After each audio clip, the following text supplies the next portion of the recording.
Okay, okay, okay. We are live. Hello, everybody. Once again, more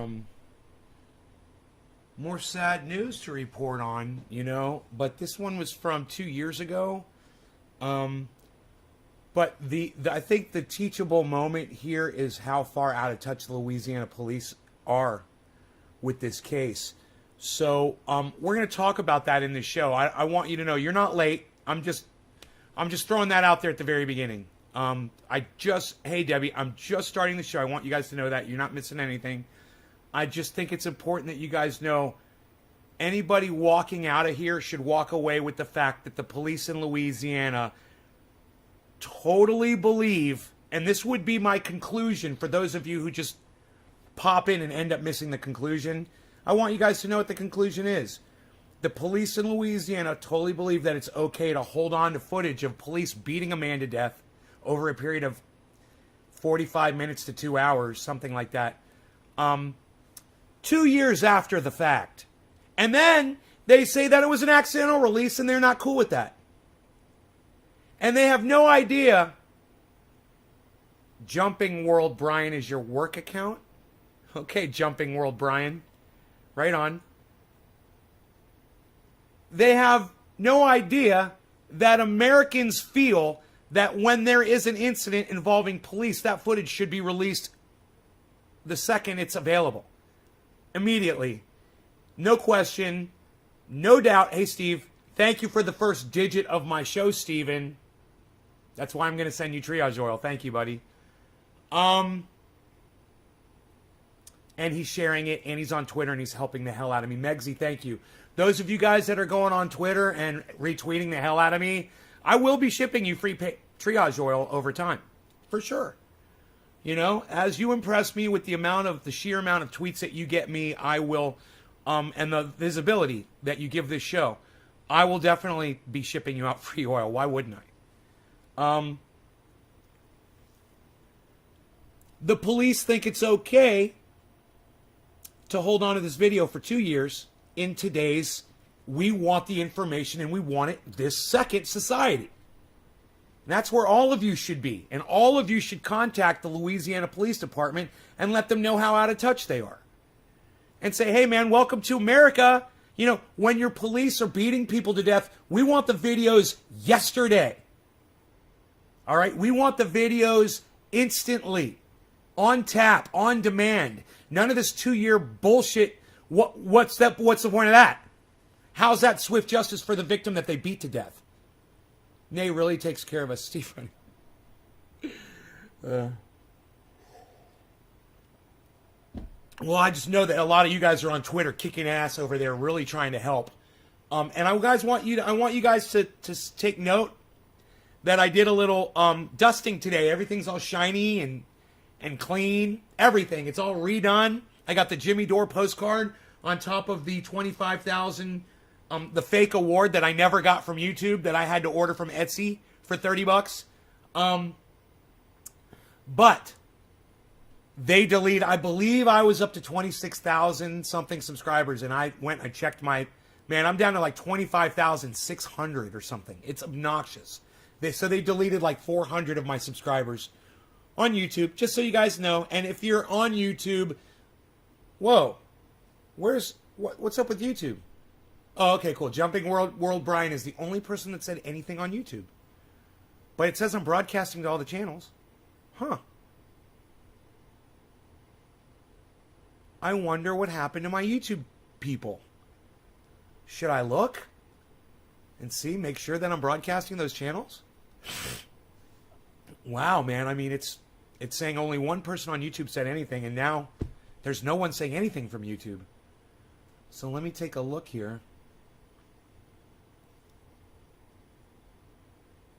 Look at the title. Everybody look at the title of this video and notice the way it says, Pigs release video 2 years after the fact and claim, oh, it was too early. We're sorry, we didn't mean to release that video. You don't understand. Online, they all say online with 0 viewers. Okay. And Trovo says it's disconnected. Whatever. There's Nick on Trovo. Periscope's not working, of course.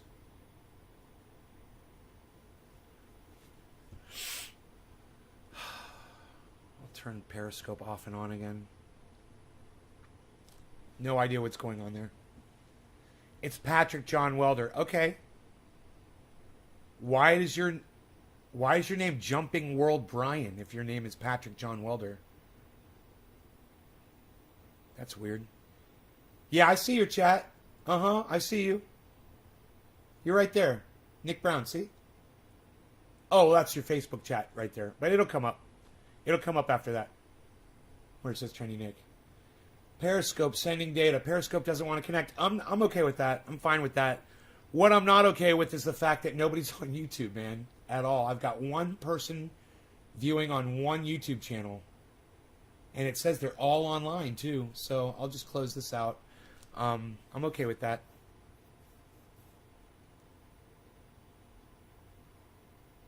And now I'm bleeding. I scratched my arm just a little bit, and now I'm bleeding, just like that. Bing, bang, boom. All right, let's put some triage oil on there. Son of a bitch. You know, triage oil will stop your bleeding, too.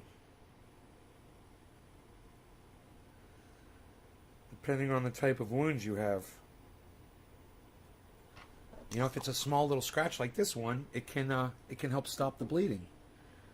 In this case, I don't know if it's going to work or not. It looks like it might still be bleeding, but it's a very small little whatever.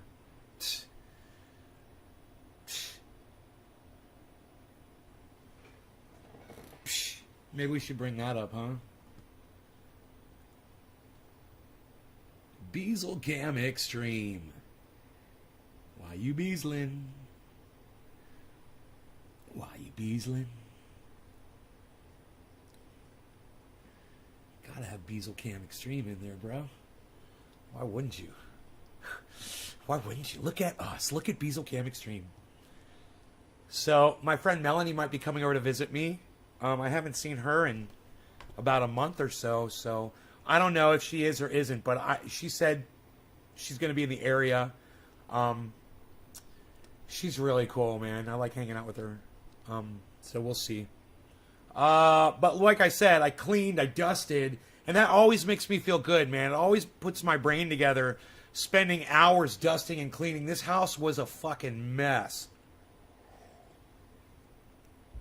I'm gone for 1 week, and you know what? It's not the kids' fault that we're here.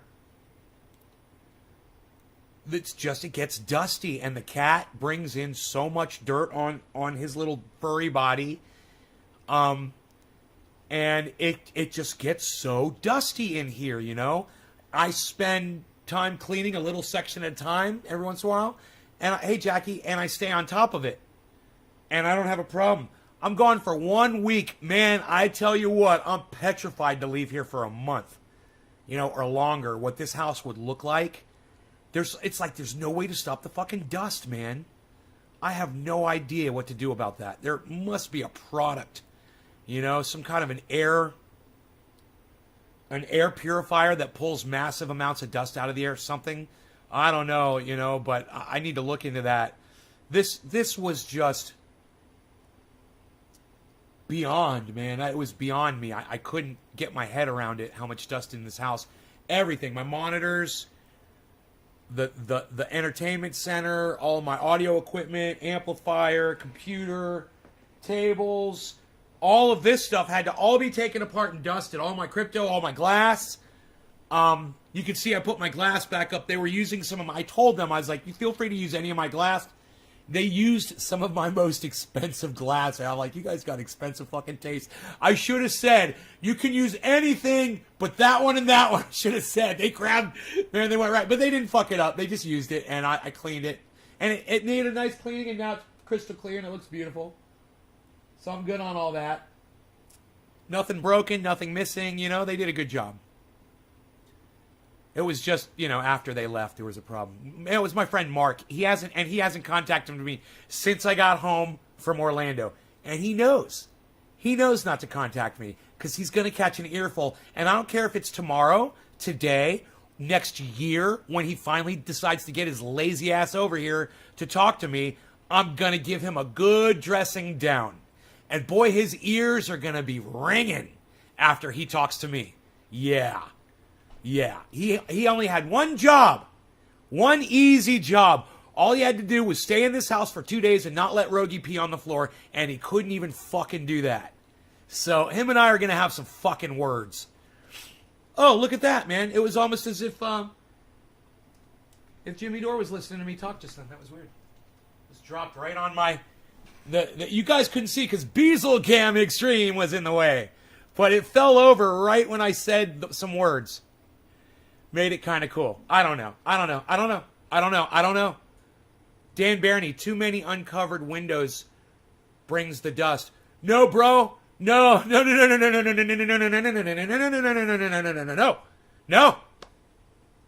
No, bro. They had the house closed up, man. They did. There's no windows open. I'm telling you, this house is sealed up like a fucking tomb, bro. Mind showing us the piece, or did you just put it away? I did just put it away. The piece is right here. It's a rusty glass from Orlando. It's very expensive, and it's very nice. It's a double bubbler. It's really made for concentrates.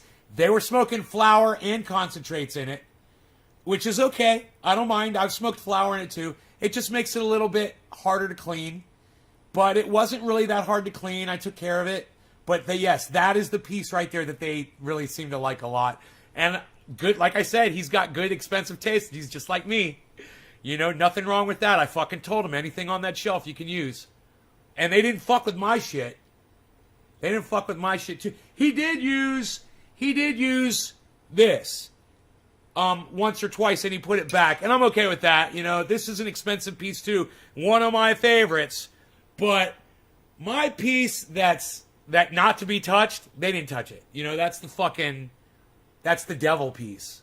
And they didn't go anywhere near my glass that was on this cabinet. I made it clear, if they were going to use glass, to use anything on that shelf, just to be careful. So, you know, I'm really OCD, man. I'm really OCD. It's a problem. And when people come to my house to stay and I'm not here and they're watching for me, I've got such a high standard and they don't know what they're getting into, man, you know. But it's okay. I understand that I've got high standards and I try not to, while I might make comments about it, I'm not going to penalize anybody for it. You know what I mean? Not open, just no curtains. Michigan, Jackie, Josh, Mind Show. Okay, Dan, Eddie, dropping digits. Thank you. The rest of you, please share this around right now. Bring some people here and share this video out. I've got something to say about what these police officers did to this man. You know, I don't know if I need to show you guys the video. Do you guys need to see the video of another black man laying face down on the ground, police all around him, tasing him, kicking him, him screaming for his life, and then finally letting him expire face down on the ground? You guys don't need to see that video, do you? I think I explained it perfectly. That's exactly what happened in that video. Very similar to the George Floyd video, very similar. That old tan brown cabinet used to be showcased in the back of your stream. Yes, I do. It's back here. You can't see it. I'm Ron Placoni. It's back there behind that wall. Not a lot of glass in there, just a lot of stuff. But yes, it is back there. I just don't have room to display it anymore because I've changed the way the setup is in here. I used to have the TV, I think, over here, with the back was that way, and I moved the TV into the corner, I think. Nay, does cannabis go bad? Cannabis can get mold on it, but if you store it properly, cannabis can literally last thousands of years. So, yeah, cannabis can go bad. If you store it with moisture, it will rot, it will go bad. If you cure it properly and you have all the moisture taken out, you're doing long-term storage with it, you can vac seal it. I'll say that 5 times in a row. You can vac seal it. You can vac seal it. You can vac seal it. You can vac seal it. You can vac seal it and put it in a freezer. I'm going to say that 5 times in a row. And put it in a freezer, and put it in a freezer, and put it in a freezer, and put it in a freezer, and put it in a freezer. And it'll last for years. Buy a vac sealer and put it in your freezer. It'll last for so long. I generally don't store my cannabis like that, but I'd like to get a big freezer and do that. That would be really cool. You're welcome, Dice Man. I have a 3-year-old cannabis stored vacuum seal. Malawi cob style cured. Huh. I don't know what Malawi cob is. What's Malawi cob style cured? Hash, tell me what Malawi... I want to know what Malawi cob... I always want to learn. Teach me, man. Teach me. What's Malawi cob style cured? What's Malawi cob style cured? What's Malawi cob style cured? Tell me. I'm just dying to find out these facts from you. Hey, there's the cabinet. Hey, look at that. You can see the cabinet. You can see the cabinet on the Beazle cam, man. There it is. Look. Look up there on the Beazle cam. There's the cabinet right there. Isn't that funny? Yeah, we were just talking about that damn cabinet. There it is. All right. So who dropped my first digit today? I want to say, I'm going to guess and say it was someone that might love this show. Oh, it's Steve Running. Yes, Steven Running. Thank you so much. Let's go ahead and smoke, Steven, shall we? I've got a bong rip ready to go of Jack Herer. Let's go in hot, as my friend Jay Hood likes to say. Cheers, guys. Oh, your English isn't good enough to explain? Okay, cool. That's fine. You can send me a link anytime, brother.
Okay, that's good. So like I said, I don't see the need to show you guys the video. All I'm going to tell you is that if you guys are sick of it and you want to do something about it, feel free to contact the Louisiana Police Department. And it's the Louisiana State Troopers, I believe. And let them know, Eddie, thank you. And let them know that when your police officers break the law and murder someone, we want the video now, not 2 years later. You guys tell those motherfuckers to suck your dicks. All right? You go ahead and you do that. I'd be so proud if any of you actually contacted them and did that. You can do it on the internet, you know. Louisiana State Troopers, I'm sure. The Highway Patrol, you know. When was the cop? It was 2 fucking years ago, and the video was accidentally released to the public, says the fucking pigs. Oh, we released it too soon, they say, 2 years after it happened. What do you mean you released it too soon? I want to show you the goddamn thing just so you can hear these fucking pigs what they said. Yeah, they murdered a black man 2 years ago, face down, tasered him, kicked him, and dragged him to death. Right? These fucking pigs in Louisiana. Why? Because he ran from them. He didn't pull over fast enough. And that's reason enough, you know, driving while black in Louisiana is obviously punishable by death. Here's the link. 420 magazine. Tanguinas Malawi style cob cure fermented cannabis. Huh. Okay, let's read about it. You do want to see it? It's really not an explicit video, man. It's really hard to see much of anything, but you do see the police taser him for no reason. While his face is down, they fucking taser him on the ground. And you can hear him just struggling to live.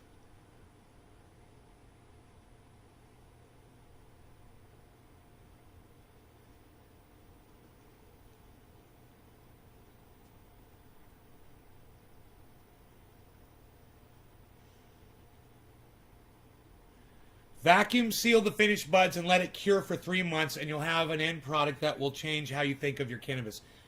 From reading their accounts, you'll change that perspective when they first come out of the cob. Why do they call it a cob?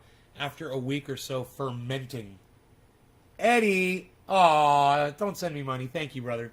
His thread is titled Malawi-style cob curing. When you've achieved success with this technique, you're going to want to thank him. Did it say 3 months?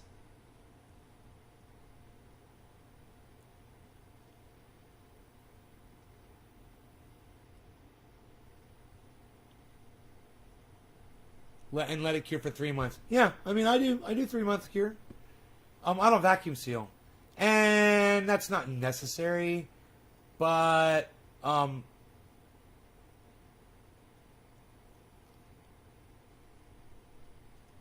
put this name Malawi style cob curing, dude. People have been doing that for years. He doesn't get to put his name on what other people have been doing for fucking years. That article was written in 2018. He says Malawi fucking cob. What? Dude, you're vac sealing it and putting it in the freezer. Just like I told you. Literally. Fuck. Malawi cob style? No. Trendy as Dabber style, motherfucker. Years ago on my show. Way before 2018. Fuck that Malawi fuck you up your ass bullshit, steal my goddamn fucking ideas, take my fucking science, and fucking put some stupid fucking name on it. Everybody does this shit to me. Are you fucking kidding? Dude, I've been vac sealing and freezing buds for fucking years. That's bullshit.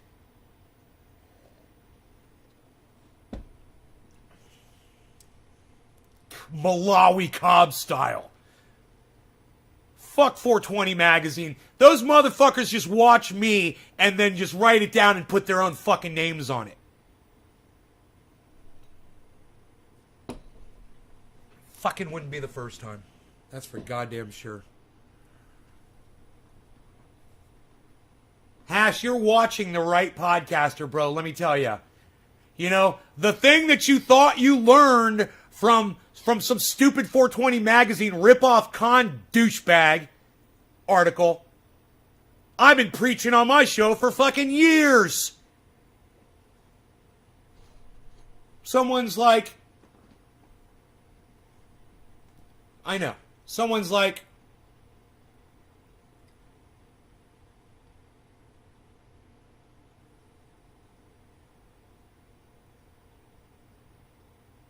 Nate, does cannabis go bad?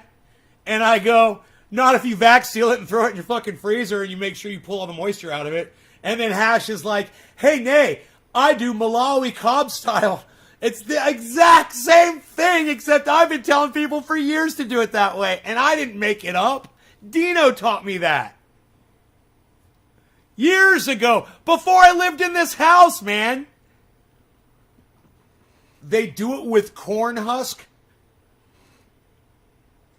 Oh, Jesus Christ. Whatever. I'm sure it fucking makes your bud taste like fucking corn. Husk.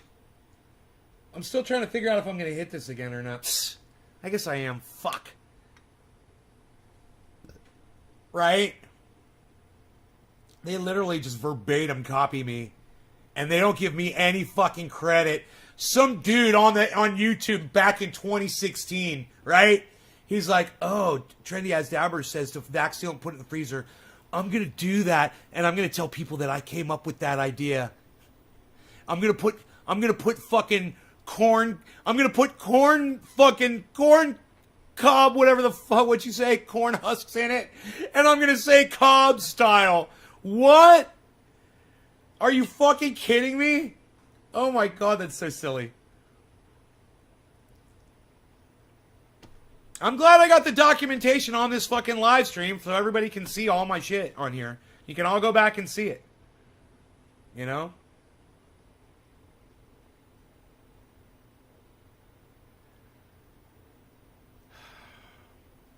Cannabis will literally last thousands of years. And it has. They found thousands of year old cannabis from China. They found it in a tomb. Pretty cool shit. You can look that up. All right, who am I smoking for? I keep forgetting. Am I smoking for somebody? I don't even know if this is going to be a good bong hit or not. I might just have to blow it. Okay, Megsy, cheers. We'll call this one quarter of the hour Newfoundland. 420 Newfoundland. Hey, Killer GB, what's up, buddy? I don't like to talk about my crypto. Cheers.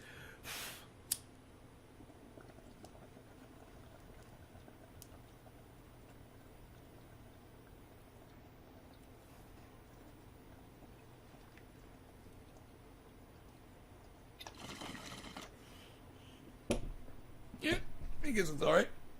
That was a good hit.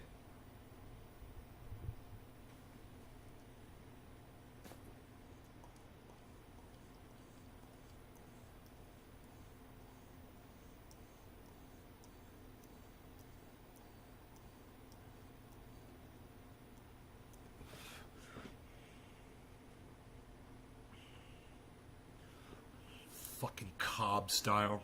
They need to take their corn cobs and stick them up their fucking tight asses. Their tight fucking information stealing asses. Do you do air purifiers inside or anything out of curiosity? I personally don't mind the smell all the time, but others who don't always like it. Right, Josh? No, I don't have an air purifier. I got air conditioning in the home, which actually, it eats a little bit of the smoke. My air conditioning's got a very good filter system on it. Not anything like a real dedicated air purifier though. And while my air conditioner is much stronger than any air purifier, definitely. That fan up there is definitely kicking way more wind than any air purifier. I don't know what the amount of purification going on with that unit actually is. I don't, it could just be taking the smoke and recycling it and throwing it right back out again. But I will tell you this. My AC was running the whole week that I was gone, I believe. Because every time I logged in and checked the camera in this room, that fucker was on and running. Just like I wanted it to be. I thought that was going to keep the dust down, man. But, man, it didn't. Oh, fuck. I mean, it was just a coating of just a sheet of dust. This entire place, it was just a sheet of dust everywhere. I had to wipe off everything. I used wet rags to do it, man.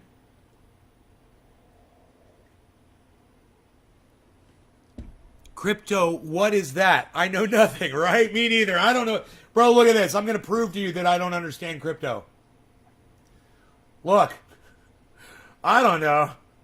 I don't get any of this shit. Actually, I must say right now I'm a little happy at what I'm seeing. But at the same time, I'm sorry everyone. Everyone that got freaked out and shit, man, and just not ready for investing like this, man. I wasn't really thinking and preparing you guys enough for what could come. I didn't talk about it enough, and I should have. That's interesting, isn't it? Let's get rid of that. Okay.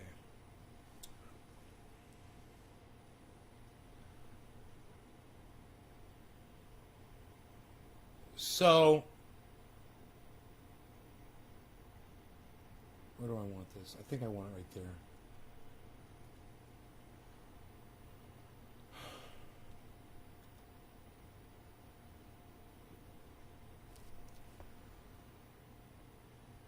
Yeah, I know it will. But the problem is people that aren't savvy investors like myself, they're not used to this, man, and it scares them, and they freak out.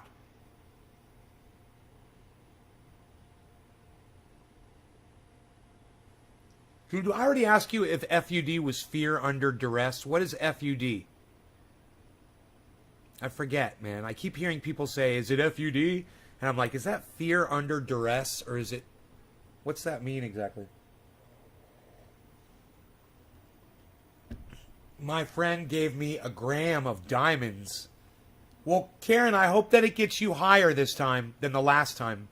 Let us know. And let's pack a bowl of I'm looking for my Jack Hare. I remember I put it away. Here it is. I want everyone to know Simon Dan never got back with me about an interview. Professor Dave Explains never got back with me about an interview. You know what I'm thinking about doing? I'm thinking about writing them both a letter simultaneously, right? And saying, Dear Simon Dan and Professor Dave Explains, I just want both of you to know that you're the only two people that I've ever... Oh, and Richard Medhurst. And say, I just want the three of you to know that you're the only three people that I've ever approached for an interview, and you just never got back with me on it, or you said you would, and you didn't. So, put all three of them on it, and see if that encourages one of them to write me back. I don't think they will, because it carbon copies back to the other two guys. But at the same time, when they see that email, they'll know that the other two guys know that they're not getting back with me either. And I want them to be a little embarrassed about it. Because it's rude. It's rude. And I go through all my emails almost every day. And when someone is contacting me personally, I always have time to respond. You know, and the fact that they're not doing it, you know, you're sitting there deleting, you know, make your dick bigger advertisements and shit like that. You got time to say, hey, bro, I'm a little busy right now. I'll get back with you. Thanks. Something like that. Or, hey, man, thank you for offering, not interested, like BitBoy Crypto did. At least BitBoy, like I said, at least they got back with me and told me, Simon and Dan, him and I have been corresponding with each other, and he just has fucking dropped the ball. You know, he'd been writing me back saying, mid-April. I was like, great. Mid-April comes around. I still hadn't heard from him. I'm like, hey, bro. He's like, oh, yeah, man, I'm just so busy. Let me get back with you here in a week. I'll email you back in a week. I'm like, okay. Never heard back from him. Messaged him again. Still haven't heard back from him. You know? It's been months. So, these are people, and you know what I'm realizing is that you guys don't give a fuck, man. You don't go and watch the people that I interview. You don't go and watch their shows and follow them on Twitter and interact with them at all. So it almost makes me not want to do fucking interviews anymore. I mean, I thought I was getting good at it. I'm feeling comfortable. The guests seem to be enjoying themselves. And they seem to enjoy themselves so much that they would come back for more. But at the same time, it's all about y'all, man. And if you guys were interested in those interviews, then you would go and you would support those people. That is why I bring them on the show. That is why every time I do an interview, I'm like, go ahead and tell my audience where to find you, what you got going on, what your Twitter handle is, and all that shit. Let my audience know. And then you guys don't go and do it. Because if you did it, you could try to get me on one of their programs. That would kind of be cool. That would be a first. Me appearing on a big show. That would be nice. Let me tell you something. This is the first time my YouTube channel, the big one, Nays Garden, has ever been in the positive with subscribers. Yeah. It's always in the negative. It's usually like -1, -2. Now it was like plus 20.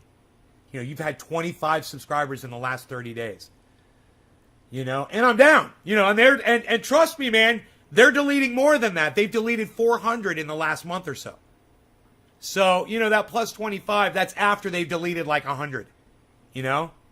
Understand that. That is how it works. That's not me exaggerating.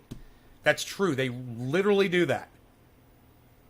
But my channel has become more visible lately on YouTube. Thank you, Nick. Awesome. I've been trying to get you on the Pop Brothers at Law show. Lol. I talk to them all the time. Lol. Eddie. Thank you, Eddie. Oh my God. Twitch blocked my message. I wonder what it was, Crazy Karen. That's fucked up, says Steve Running.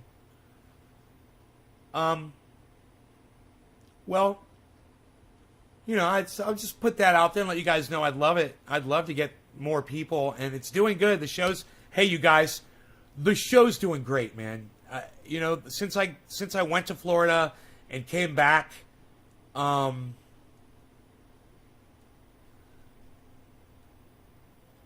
since I went to Florida and came back from Florida,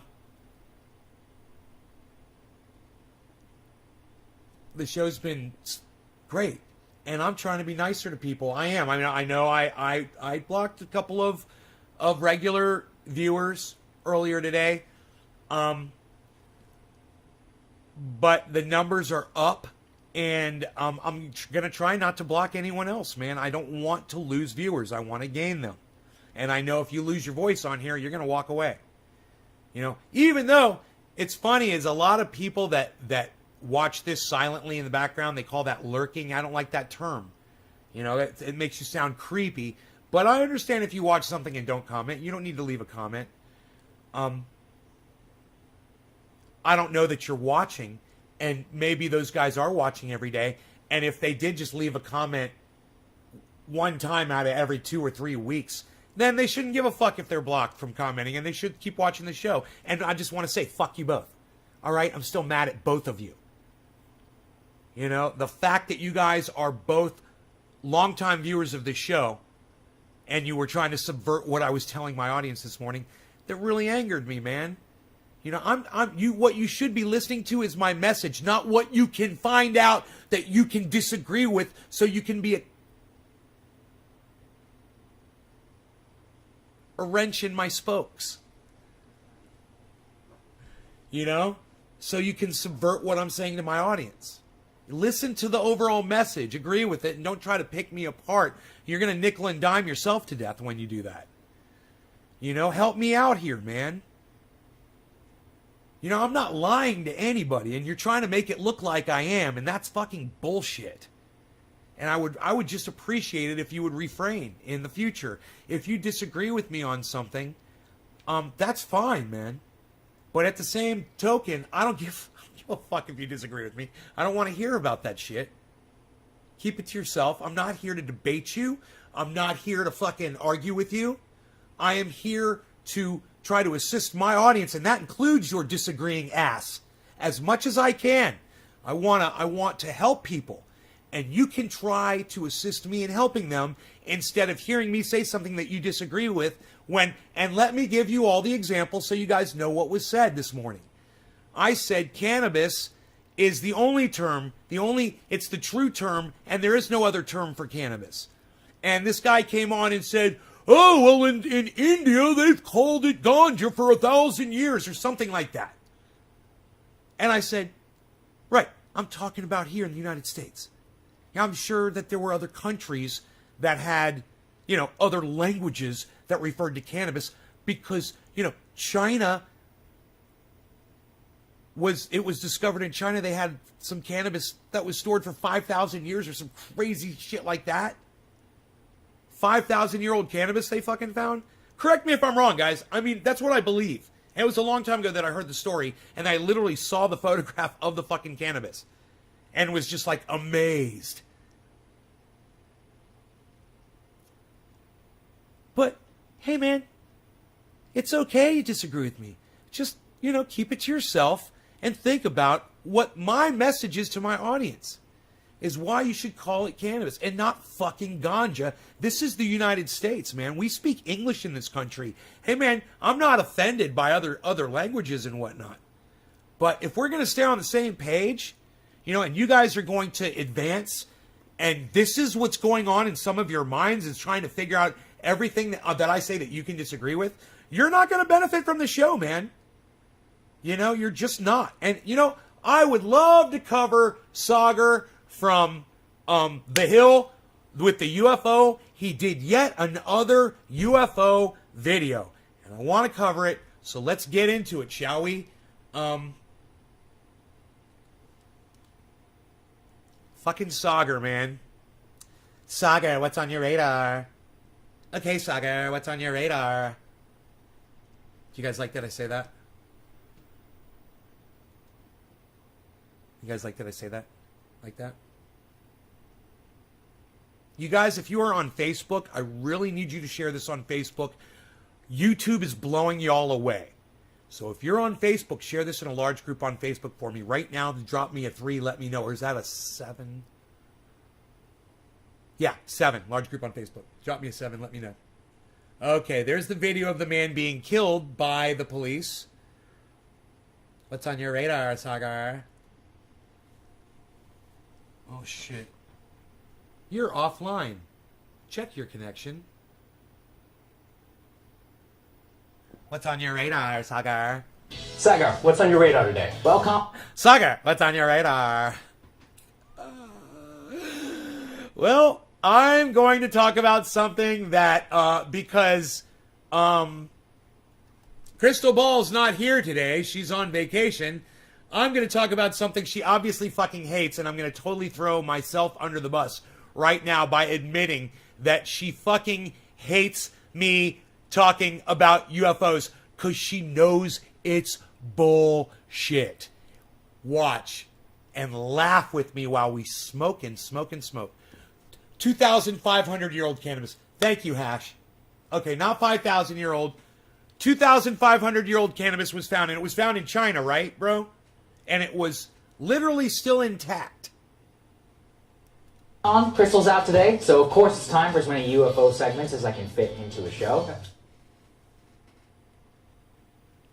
Crystal's out today, so of course I'm going to try to fit as many fucking UFO segments as I possibly can. Dude, he is so fucking shit sometimes. I'd totally go out and have a beer with this motherfucker. I would. I'd sit down, and I know we'd have a great conversation, and he'd listen to me, and I'd listen to him. But when it comes to UFOs, man, I'm telling you, this shit drives me crazy. And let me just tell you all where I'm coming from, okay? There's no UFOs, okay? There's not. There's no fucking UFOs. But I want you to listen to this. Okay, so now you know where I'm coming from. You know my opinion. There's no UFOs. Now listen to this.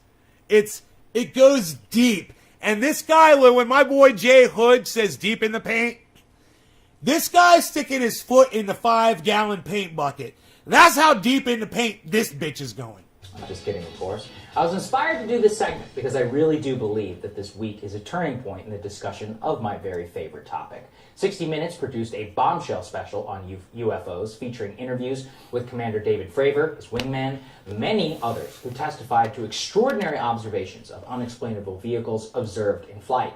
Now, the only downside I find in discussing UFOs is that there seems to be an intense animosity within the community amongst different personalities, amongst the debunkers, and many more that detract from a very simple fact.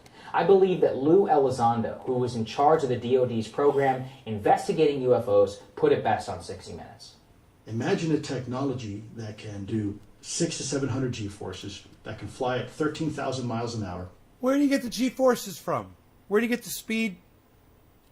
This guy's just pulling figures out of his fucking dick hole. Right now, that is what this man does for a living. He pulls shit magically from his dick hole. And then he presents them and gets his ass on 60 Minutes.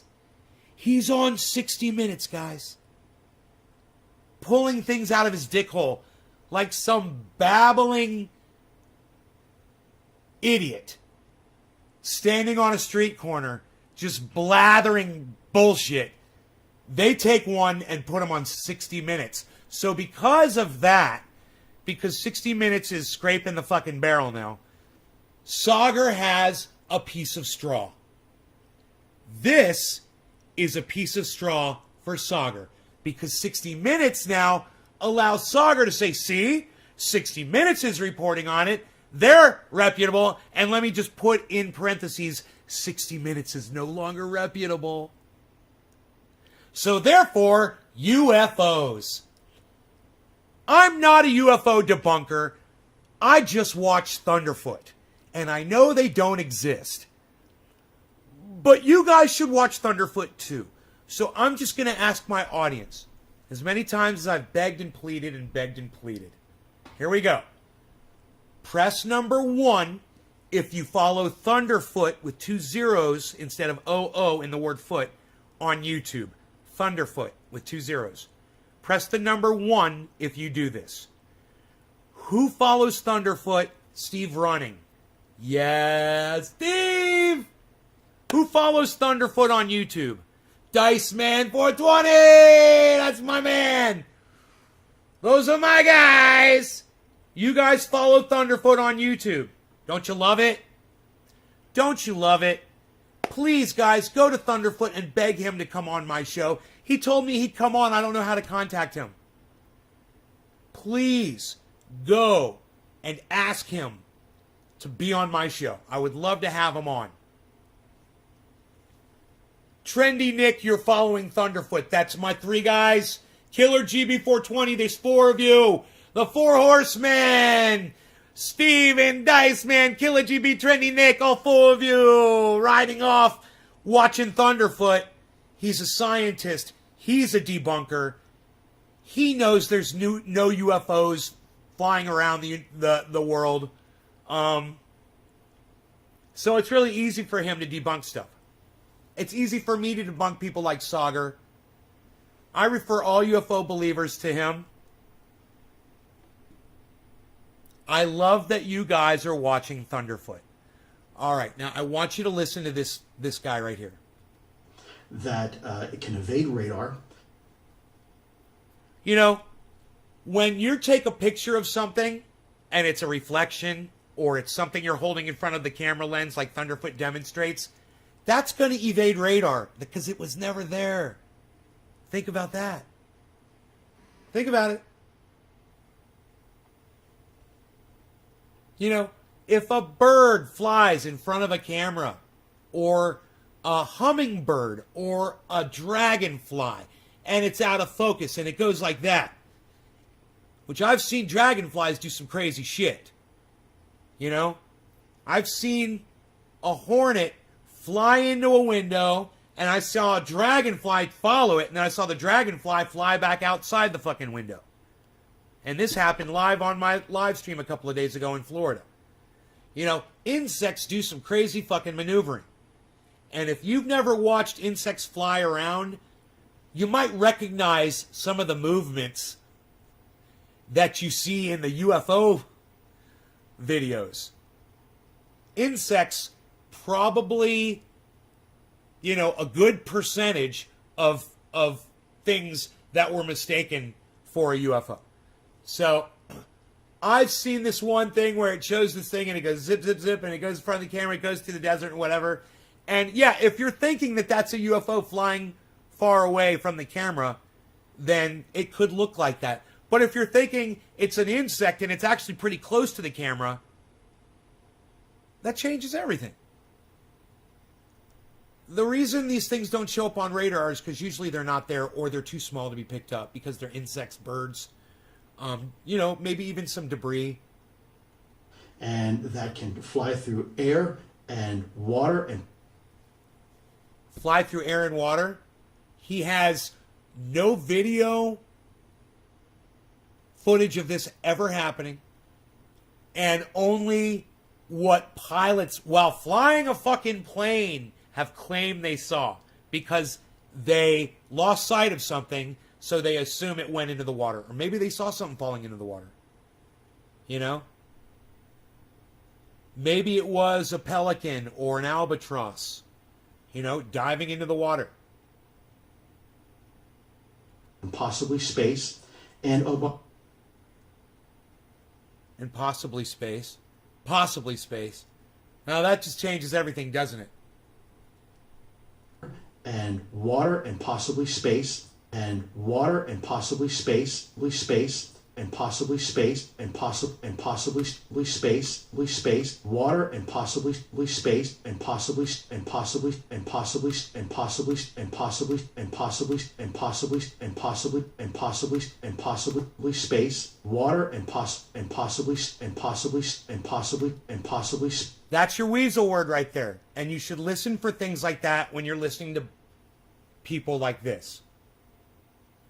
You should listen to words like that. And as soon as he says possibly, it eliminates space. No, not possibly space. He knows.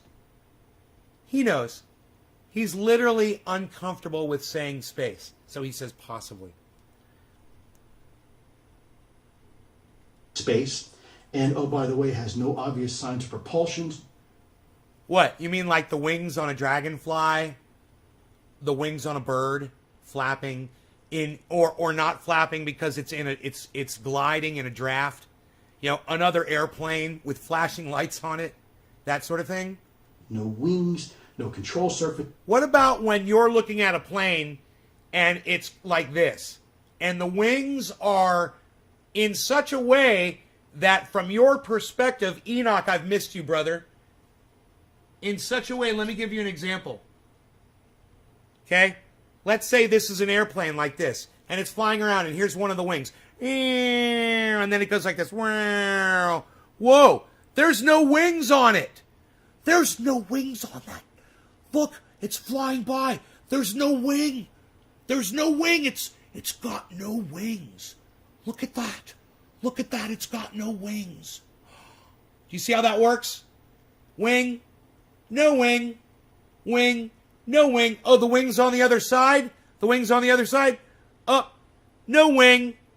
Wings on the other side? No wing. No wings. When you're watching, and let me tell you what I did when I was in this on this airplane trip. I took some pictures, and I watched airplanes landing, and you can't see the fucking wings, man. When you're a couple miles away, you know, and you're looking at an airplane, the wings are so small, you can't see them. It just looks like a big capsule, a big Tylenol. It's like a big Tylenol or a Tic Tac that you pop in your mouth and say, yum, yum. If you're leaving this live stream because you believe in UFOs and this bothers you, the fact that you're leaving this live stream is all the evidence you should have for yourself to realize how little faith you have in what you believe in. If listening to a counter narrative makes you leave this live stream, we're having fun, we're smoking. You know, you want to say you got abducted. You want to say you saw something in the sky. You want to say you've seen videos that have convinced you. Don't get so sad and upset with the fact that I'm proving all of your garbage untrue. That you're going to leave and stop having fun. Hey, Gibbo, what's up, brother? I'm so glad you're here. Enoch, thank you for sharing this. Thank you for sharing this. His shirt collar has wings. Optical illusion. Yes. Missed you too, son. Been data deprived. Oh, man.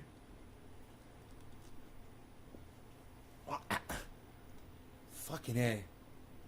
You guys need to follow Thunderfoot on YouTube, all of you that don't do it. I'm not going to get upset with you, but your mind is made up. Why have the conversation in the first place? So that you'll realize that if you believe in this shit, you're full of shit, Joey, because I actually care about my audience. That's why. I don't want you guys, I don't want anyone in my audience that we claim we're all keeping it real here, thinking that there's fucking UFOs or reptiles or green men or hollow earth or flat earth or any of that shit. Is that fair enough, Joey? Is that fair enough? That's why I have the conversation. I'm not here to argue. I'm not here to fucking to convince you. I'm not here to debate. I'm here to fucking save you from yourself and your indoctrination.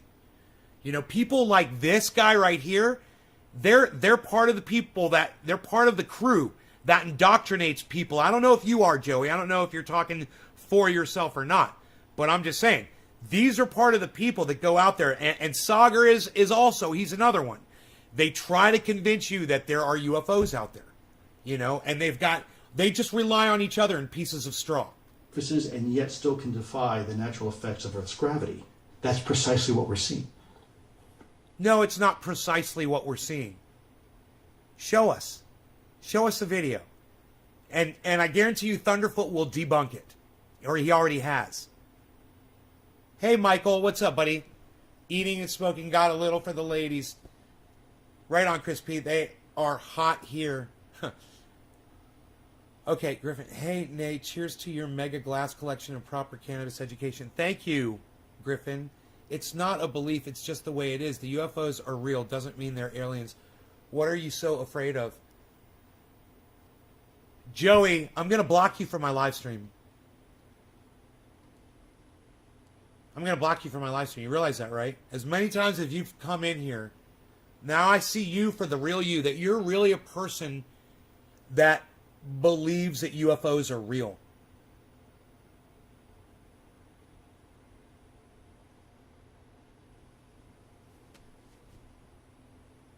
And now you're calling me a crybaby?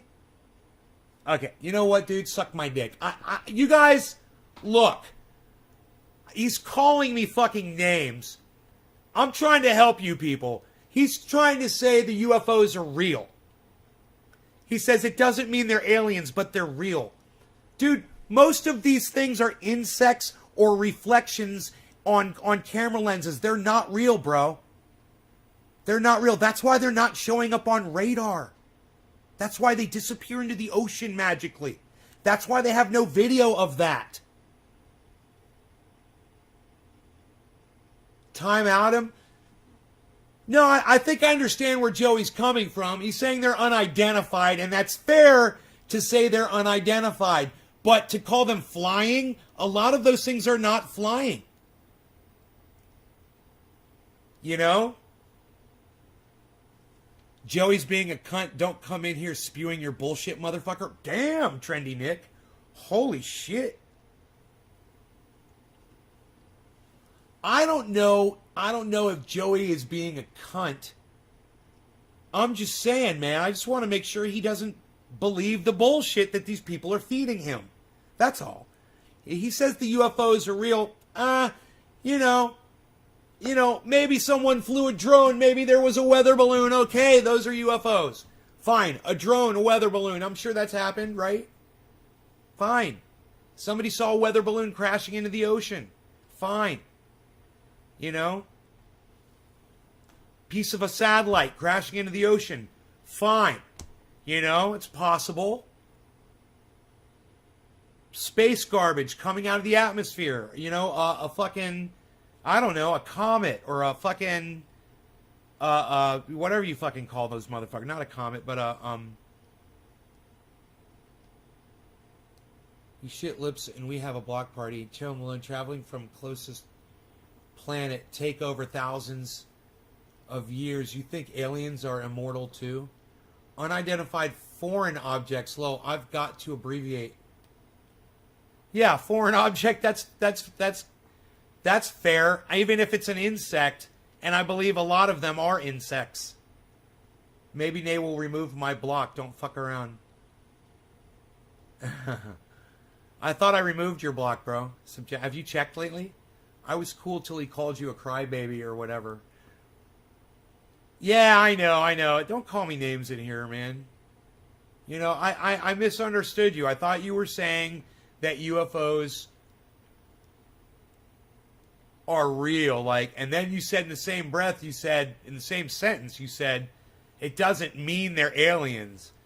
And, okay, yeah, like I said, weather balloon, space garbage, a drone, a high-speed drone that someone's got, even if it's from another country like China or Russia, and they're, deploying them, out. They've got a fucking... Maybe they've got a weather balloon that they're deploying these motherfuckers off of, that could evade radar.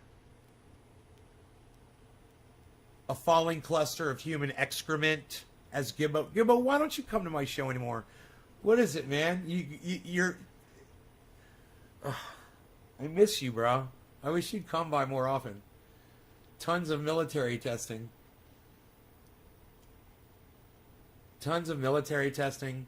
Bro, anyway, let's go on with Sagar here, and I want to do a bong rip. I really do. I'm having a lot of fun. But I think the most important takeaway here is to realize the lack of evidence that these guys go on and the amount of passion that they try to throw into something that they have no evidence for. Zero. So-and-so said this so that he could get on 60 Minutes. Okay. What do I have to say to get on 60 Minutes? Tell me what I got to say. I want to be on 60 Minutes too. There's something that's been observed by both humans and by our technology, capable of flying in a manner unknown to human science. That's about as extraordinary as it gets. To me, the only question is, what is it? But increasingly, I have observed a backlash to what I'll call the mainstreaming of UFOs. Why now? Why is the Pentagon coming forward? Is this some sort of psyop? Isn't this all just a ploy to raise money for the Space Force? I understand that impulse, given that our government has already lied us into war on faulty intelligence. But it's important to really interrogate that assumption, because I believe right now resistance to the idea of UFOs remains on mistrust of the institution, which is in possession of a wide body of evidence surrounding what could be one of the greatest mysteries of our civilization. It's 420. Happy 420. First, I'll state that it is absolutely not impossible. This isn't all elaborate Sandy psyop Smith, Nick for one Brown. military Happy outfit. 420. Cheers. But I On the believe 420. it's extraordinarily unlikely. Little late. Gideon Lewis Krauss of The New Yorker, he recently wrote this story titled How the Pentagon Started Taking UFOs Seriously. Now, we had him on the show, and I consider it to be the definitive first draft of history as to how exactly those within the five-sided building came to reckon with what was being seen as an by airmen of all time during the flight. Now, the history of Project Blue Book and early Pentagon attempts to cover up UFOs are well known. And if you don't know, I encourage you to go read about it. But the modern history of disclosure is very important to understand. It begins in 2007, when then Senator Harry Reid of Nevada had a discussion with Robert Bigelow of Skinwalker Ranch. Now, Reid, who has long been fascinated by UFOs and critically had just become the Senate Majority Leader, called up Senator Ted Stevens. Stevens, who was a senator from Alaska, shared a fascination of UFOs with Reid because he was a pilot in the Second World War and he had reported a UFO encounter. It stayed with him for the rest of his life. Now, Stevens and Reid corralled Hawaii Senator Daniel Inouye. Together, they placed a secret $22 million appropriation in a 2008 supplemental appropriations bill. It's okay, man. I thought he was being, a little subversive. And fucking calling me names for saying, I think that it's wrong to say UFOs are real. Thanks for having my back, guys. I appreciate that. To investigate the phenomenon. The Pentagon pushed back hard. They didn't want any of this. Reid basically pulled rank and said, I'm the most powerful person in the Senate, so you're just going to do it. So from that point forward, the Advanced Aerospace Weapons System Applications Program, or ATIP, was born, which began studying Robert Bigelow's Skinwalker Ranch and all sorts of crazy stuff, like ATIP. What a fucking phallic name for another goddamn, military-based program. ATIP. The tip of my dick in their fucking mouths. What a bunch of douchebags. goblins and dog-like creatures. But critically, it also hired Lou Elizondo, who you heard from earlier, in 2010. Now, Elizondo had no opinion on UFOs at the time.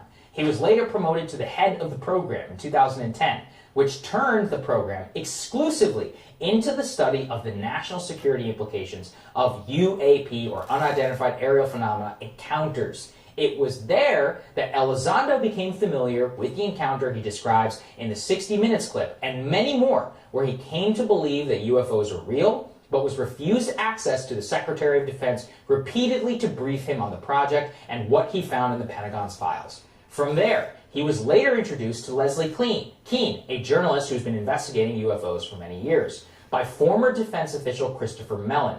Now, Elizondo briefed Kean on the program. He then resigned and then led to the now famous 2017 New York Times story, which sparked the UFO renaissance of today.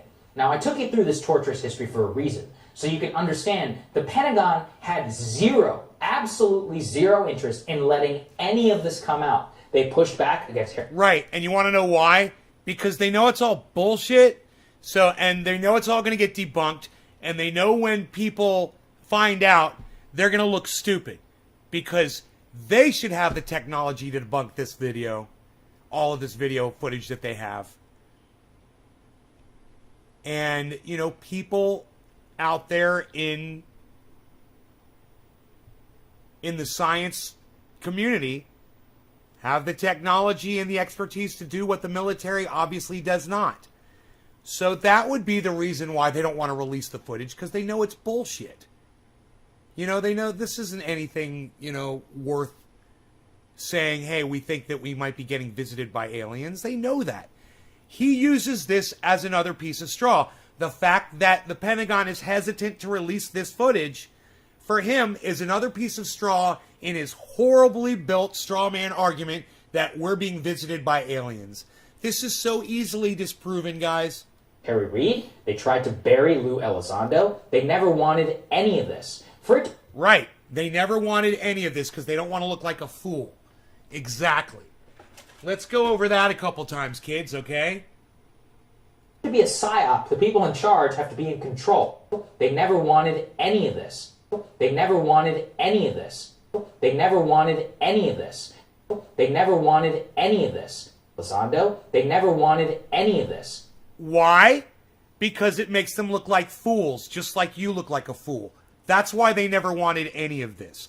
The fact that they never wanted any of this isn't some sort of ammunition that you can use to bolster your bullshit narrative that UFOs are visiting this planet. I'm sorry, man. This guy, when it comes to UFOs, he is a little bitch. For it to be a psyop, the people in charge have to be in control. And by all accounts of the principal players involved, they did their damnedest to make sure all of this remained a secret from the public forever. Since then, what has happened instead is not disclosure, but resignation to overwhelming fascination from the public, from people like myself. Now, the Pentagon reassigned a high-level civilian to continue Elizondo's work, and since then, a sieve has opened up, with awareness amongst the U.S. military that they will not be shunned for reporting to their superiors what they see out there. So the military has released this footage, right? Let me ask you guys a question. Do you trust the United States military? Yes or no? Who's going to be the first person to answer that question? Do you trust the United States military? Yes or no?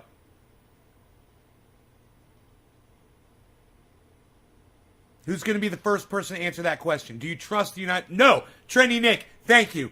Neither do I. Fuck no. Fuck no. I don't trust the goddamn United States military. They released this footage. Do you trust them that this shit proves that there's UFOs? They don't have very good standing in my chat. Obviously, that's a lot of no's. These incidents have been compiled within No, the Pentagon. no. They have been leaked. No. And here's the critical part. All the Pentagon is doing is just saying, yeah, that's a real video. It's not that they're disclosing it officially. With over 1 million service members, of course things are going to leak. The speed up of information is because of a variety of factors, but it's almost certainly not because of a willful Pentagon effort to put more information out there. The modern history of UFOs, instead, is a much more hopeful... Let me ask you guys a question. How good do you think the military's ability really is to zoom in on something with their technology, their level of cameras that they have? Think about it. On a scale of 1 to 10, a scale of my camera being about probably a 4 out of all cameras in the world. You know, my camera's pretty clear, it's pretty good, it's got, you know, high def, whatever. But we're talking military grade cameras. They could zoom in on a hair on the tip of my fucking dick. Okay? And they'd be able to tell you my fucking DNA off of it probably with one of their fucking cameras. But the footage that they release, to show you looks like that. That's the UFO footage right there that the government with their high-tech camera, that's what they show you. That's the fucking quality of a military fucking camera that's on a goddamn aircraft carrier that's designed for military use And probably the highest fucking resolution available to man on these fucking cameras. And this is what they have to offer you. I don't know. I think it'd be more clear than that, man. Don't you? I think it would look a little bit more clear. Officially, with over 1 million service members, of course things are going to leak. The speed up of information is because of a variety of factors, but it's almost certainly not because of a willful Pentagon effort to put more information out there. The modern history of UFOs, instead, is a much more hopeful story, Bigfoot, in which the truth was dragged out, and now that it's out there, they just simply don't know how to control the narrative anymore. As Lewis Krauss himself told us here on Rising, if the Pentagon wanted to raise money, there are a whole lot of easier ways in order to do so. Iraq, Afghanistan, terrorism, Russia, China. There's a lot of easier ways to get billions of dollars more in appropriations. Instead, this is a case of people who for a long time tried to deny reality, were then forced to reckon with it, and are now coming clean with us out of necessity. In other words, they're not manipulating us. He's been on this straw man point for the last 5 minutes. He's still making the one little point that they didn't want to release the footage. That's his one point that he's been talking about for 5 fucking minutes. We are manipulating them. And I did this column because, and I understand it, people are like, why now? Like, why now? Well, if you go and you see the modern history of what happened here, it was basically, this all only happened because Harry Reid was the most powerful person in the Senate, and he was just really interested in UFOs. And he's like, no, you guys are going to do it. And they pushed back so hard against him, you can read in some of the reporting, he's like, no, you're going to do it. He's still talking about the fact that they didn't want to release the footage. Still. Do it. And they kept pushing and pushing and pushing. And once they had the information, then the SecDef, Mattis, he didn't want to hear it. Him and his staff, they're like, no. So they went to a journalist, and the moment the New York Times comes out... Oh, God, Jacob. Well, the UFOs glow. I saw one once, had Aztec writing over it. UK government are silent on them. Jacob, you didn't see a fucking UFO. You know? So don't come in here and say that you did, because you didn't. All right? Oh, God. Jacob Granger saw a UFO, everyone. Boom. Now you have to talk about it. So it's critical that they're not the ones who are putting this out there. They're not the ones even necessarily who enjoy seeing videos get leaked. But still talking about releasing the video. That is a long piece of straw you got there, Sauger. A real long one. That's longer than my dick. But when they do, now instead of lying, they're just like, yeah, it's real. They don't necessarily like that it's all there. It's just happening because of overwhelming public interest, not the other way around. And I think that's very important for understanding what's happening right now. It is. And that bank shot, initiated by Harry Reid to then get this study done, that then release things publicly, is a really interesting way to kind of normalize experiences that people have been having for years. Right. And now I think something very, very interesting is there's a lot of trust in military and in veterans, and they're now not afraid to come out publicly anymore to actually talk about these experiences. And no, because people like you are listening to them all of a sudden. Because they're idiots like you and Sauger that will literally put them on your TV show. And I guarantee you, if Crystal stays away any longer, they're going to have these motherfuckers. They'll have the astronauts on and everything. They're calling them right now. Hey, you want to have me on, man? I see you got 152,000 views on your last UFO upload.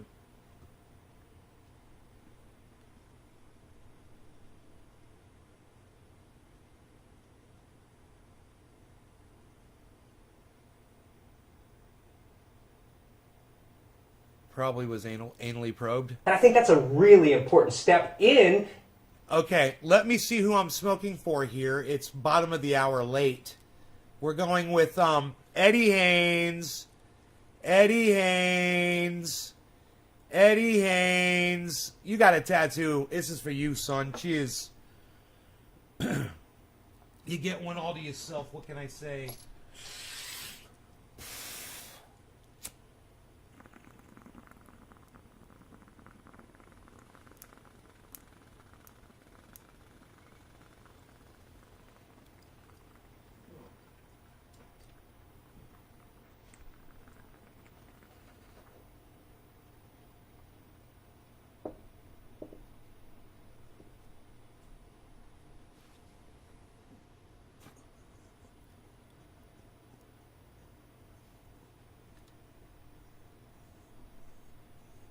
exploring what these phenomena are and trying to figure out what this technology is. I mean, one of those pilots in 60 Minutes said, say, I saw these things every day. Every day. Think about that. But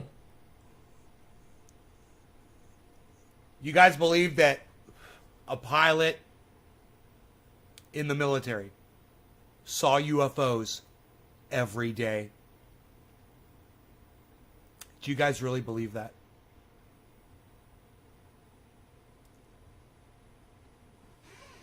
Or maybe he saw airplanes flying below him every day.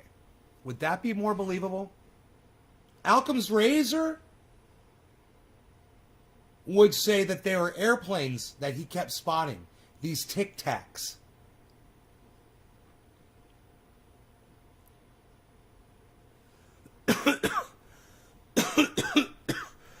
this is the thing that Commander Fravor and others talked about, which is that they didn't necessarily like that this was happening. They were like, I don't know if I should tell my boss. You know, I mean, what should happen here? Many people, just because of the stigma, they just didn't want to say anything. Now, critically, this is why some of those videos from 2000. Now that people are going on Joe Rogan in 60 Minutes, there's more people talking about it. It's crazy. What could possibly explain for that? I can't figure it out. In all of my mind, I just can't see the truth for what it really is. Because I'm fucking sold on an idea that is bullshit. 2019. This is called confirmation bias, everyone. And both of these guys are completely satisfying and demonstrating their confirmation bias. That means they believe in UFOs. Now, they're hearing other people that say they've seen them, so they're doing everything they can to bolster those people and bolster that narrative. It's fucking psychotic. This is somebody that brings me my news. So now I know, and you know too, that he's completely full of shit. And the USS Omaha are so important. They're tracking it on radar. Everyone's fascinated. They're tracking on radar? Wait, didn't that guy say it wasn't seen on radar? Isn't that weird? Isn't that funny? Huh. I don't know. I'd like to get to the bottom of that. That's kind of weird. Was it on radar or not? Are there some UFOs that are trackable and some that aren't? Is that what's up? Is that how that's working? Sometimes they got their cloaking device on, and sometimes they flip it off. Just for fun. Just to fuck with you. There's one guy is recording it on a cell phone because he can't. He's like, what the hell's going on here? Oh, wait. That doesn't sound like a military fucking grade recording to me. He's recording it on his cell phone. Huh. I wonder if I've ever seen a glare in a video on my cell phone when I was trying to record something. You know, I wonder if my phone is ever not focused on something, or if I can turn autofocus off on my phone. I wonder if I can go to settings on my phone and make it set however I want, you know, and change the aperture, and then take a picture and a video of an airplane that's got blinking lights on it. Too bad I couldn't fucking hide the blinking lights on my cell phone footage. But those of you guys who saw that, you'll see the blinking lights. And they're blinking just like every other airplane that flies in the sky. It's crazy. I know. You're like, this is crazy. And you can see exactly that. I agree. Thank you. That they feel comfortable enough to be like, look, man, this happened. This happened. Here's the footage. They feel comfortable enough because you're putting them on the air, but go ahead. Now, you know, you can talk about the debunkers and all that stuff all you want. But the critical... At least he acknowledges that they are there and that they have debunked you. You're debunked. Why are you still talking about it? No, he can't. They can't do anything, bro. This is all bullshit.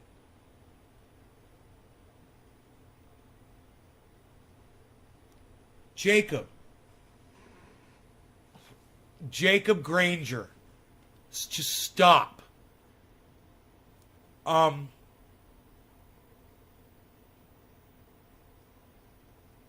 No, I don't believe Bob Lazar. And you know, he didn't see a warehouse full of fucking UFOs. You know, he didn't have some fucking gravity drive in his possession that he couldn't figure out, but they turned it on. We couldn't figure it out, but they turned it on. And when you turn it on, oh, it's amazing what this gravity drive did. More in it, do you believe, Bob Lazar? Because, you know, that would mean that there's aliens and gravity drives. Come on, guys. Jacob, I'm not even going to answer your question because you're insulting mine and my audience's intelligence right now. And generally, Jacob, someone like you that's been watching me for years, I generally won't block. But it's just it's turning you into a liar. You're definitely doing the exact same thing these two guys are doing. You're satisfying your confirmation bias.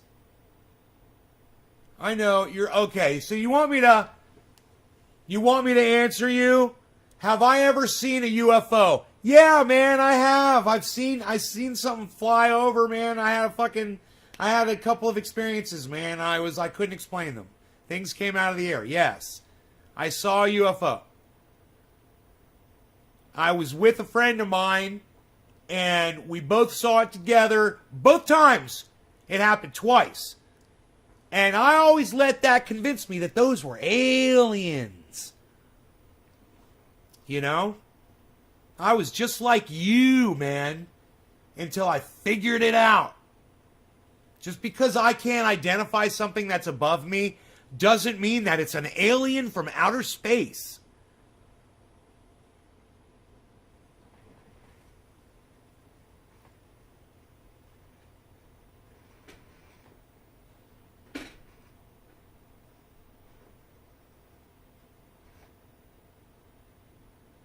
So, have I ever talked to Illuminati Lodge and know anyone in the know? Okay, let me tell you something, bro. There's no Illuminati Lodge and no one in the know. All right? So I don't even know what the fuck you're talking about. There, I answered your question, okay? Dude, do you want to know what it was? Most likely? Okay. The first thing, I was standing in the cul-de-sac of my house in the Springs in Longwood with a girl named Candy, right? We were walking down the street towards my house. I believe we went outside because I believe she wanted to smoke a cigarette, but I'm not sure why we were outside. And we both looked up, and we saw something that flew over. It wasn't making any sound, and it was low, and it was blocking out the fucking stars. But we couldn't make it out. And I was like, what is that? And she's like, I don't know. She's like, but I see it. And she was pointing right at it, and I was pointing right at it. And it flew to a point over the tops of the trees in my cul-de-sac where we couldn't see anymore. So I know it was fucking low. So, you know, it could have been a glider. It could have been a parasailer. It could have been, a balloon, you know, a blimp. It could have been someone in a fucking, like a Cessna type airplane that was flying drugs out and had their lights off. You know, it could have been a kite that had been released and was flying in the wind low. And it was at night. You know, all we saw was that there was something up there and it was blocking out the stars. You know, I didn't say to her that was an alien, and she didn't say to me that was a fucking alien. But you know what we said? Well, we can't identify it. We were joking around. We said it's a UFO, and it was funny. It was low enough that it disappeared over the fucking trees. That was the first thing I was going to tell you about. The other thing happened years before, and I was with my other friend Charles, and we were in my car, and we had the sunroof open. And this light flashed over the fucking car. And then, lit up the whole inside of the cab. We were going like 75, 80 miles an hour. And a spotlight lit us up and disappeared. And we were looking up and we were freaking out. And we were like, dude, what was that? It was a UFO, bro. I don't know. It freaked us both out. Me and my friend Charles. in my Toyota Corolla. And he never said to me, aliens, and I never said to him, aliens. I figure it's a fucking helicopter, maybe some police. I was going fast. They got a spotlight. They fucking checked us out and fucking slow us down. You know, they knew how fast we were going. And they did that, and then they got called, you know, and flew off to go do something. Who knows? You know, who knows what the fuck? Maybe it was a fucking street light that just had a real wide beam on it and just lit up the car for a long time.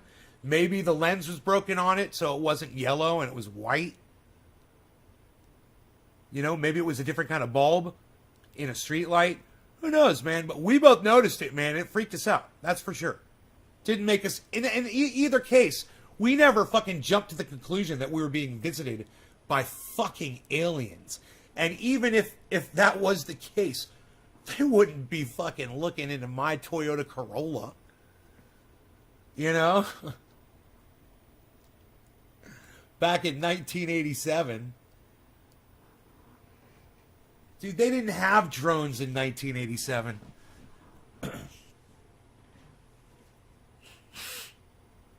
Trendy Phil, it's maybe nays on. Right on, brother. All right, let's get back. The critical question is this. Is the government trying to play us on this? There's no evidence, in my opinion. Once again, he's still talking about withholding the evidence from you. Oh, that's his piece of straw, long piece of straw. To support that fact, if you look and discuss with every single principal player involved, the Pentagon got dragged kicking and screaming to disclosure, and still talking about it. Everybody is in a UFO.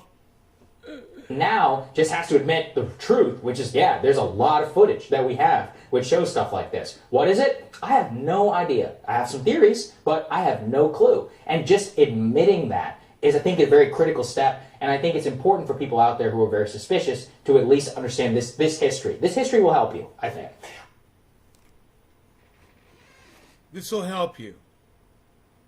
So understanding that the government is reluctant to release this footage, this will help you guys. In believing in UFOs, right? Of course. That's the point. Oh, look, I tend to agree with you. I think the debunkers who are claiming this is a ploy to increase Pentagon funding probably haven't looked at Pentagon funding over the years. When's the last time their budget actually was cut and not increased? I think that's the funny part, too. They ask for things and get it. Because you and I live here in D.C. and we know how to appropriate. I'm like, guys, they don't need to make shit up, all right? Like, they can do whatever they can ask whatever they want, and they're probably still going to get it. They're not making shit up, man. They're just releasing footage that they've got. And, you know, they probably didn't put much effort into trying to figure out what it was. And I'm telling you that I saw footage. I assumed I was looking at a drone being blurred out because I saw lights flashing on it. I saw a YouTube channel. The guy's a fucking pilot. He said, this is the sequence of lighting that every airplane has. It's flying. You can see it flashing clearly. You can see the lights flashing on this object.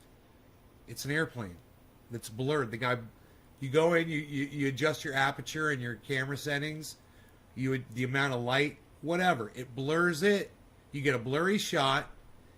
And when it's blurry, you can even fucking move your phone just like this. Like I'm moving my hand. And you can make this thing, you can go like this with your phone and make it do perfect circles. You can make it do all kinds of crazy shit. And if there's no reference, if there's not like a star in the background or something like the horizon line, like in that one shot where there was an ocean, you know, something to at least compare it to see if there's any movement. You know, see if there's any camera movement, tracking it when it's doing all of these unexplainable movements. Oh, the camera just happened to... The camera was tracking it, you know. It was defying the laws of physics. Anyway, that was a discussion for another time.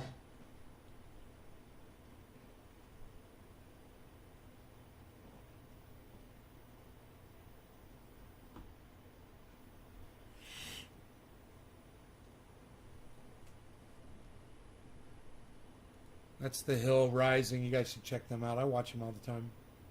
Usually, Crystal Ball keeps it sane in there. You know, I really watch for Crystal.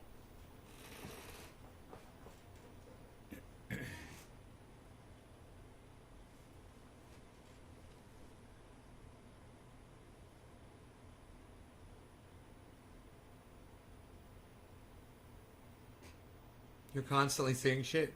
Let me tell you something. I watched an airplane land in Dallas. We were flying in, okay, and we approached Dallas, like, here's the airport down here. We came in like this and did a U-turn. So I saw the airport, which every time we landed, just about, I saw the airports before we got to them. And I was sitting in the front left of almost every plane until the very last flight where I sat on the right side of the plane with Kissy. But every other flight, left side window seat, I almost always saw the airports. And let me tell you something.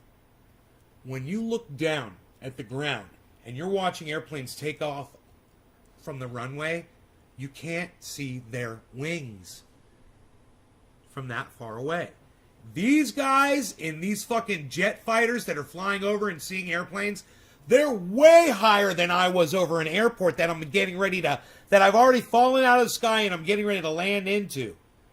I'm way lower, and I'm telling you, man, I mean, I don't have the best eyesight, but I can tell you that you cannot see these wings on these planes.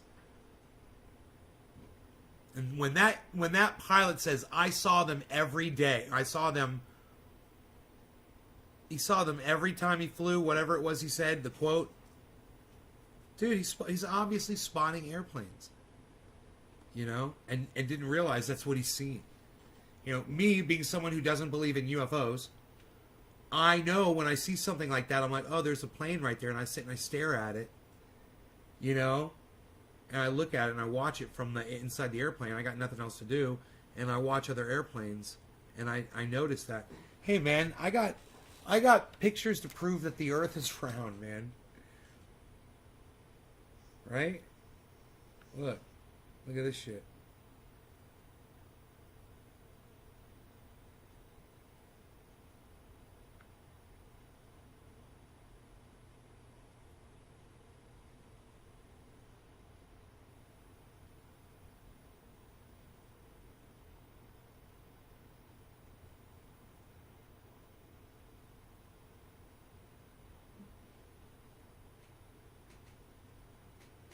Let's see if I got another airplane on here.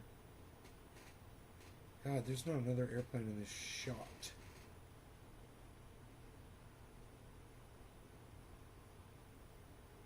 Oh, there's that airplane. Wow, look. Whoa, there's an airplane in that shot. You guys see the wings on it?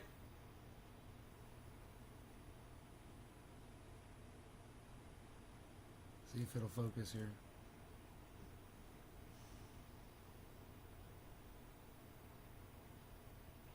You see the wing? Look at that. Look how almost invisible the wing is on that fucking flying Tic Tac.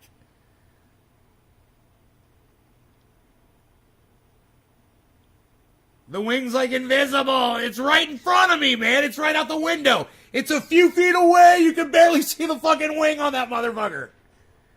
You know, someone needs to see that. Someone needs to take a look at that. That's just a random shot of an airplane, guys. There's your Tic Tac. There's your fucking UFO. It didn't have wings. Why was it going so fast? Because you were going so fast the other direction. Go watch Thunderfoot. Your fucking radar on your camera totally reveals why that object looks like it's going so fast.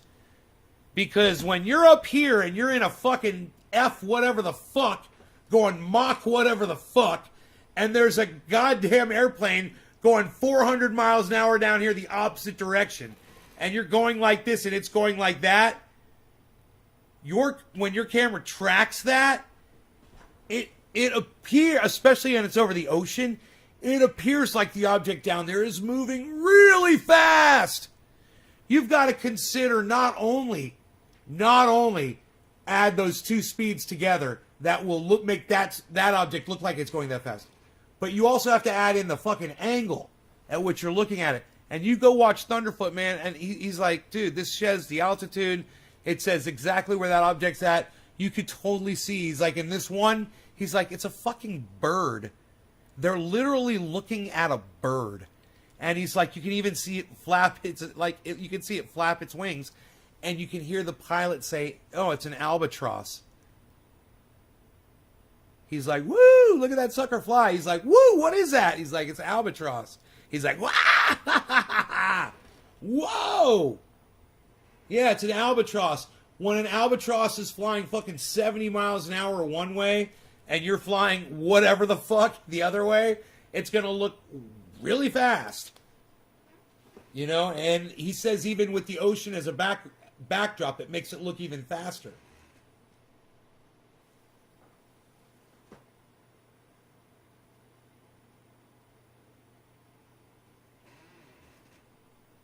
Right on, Chris. You're heavy, buddy. I'm going to call you Heavy P. Heavy P! Where is Heavy P? Yo, Heavy P, we're going to call Chris P Heavy P. He's being all heavy in my chat, bro.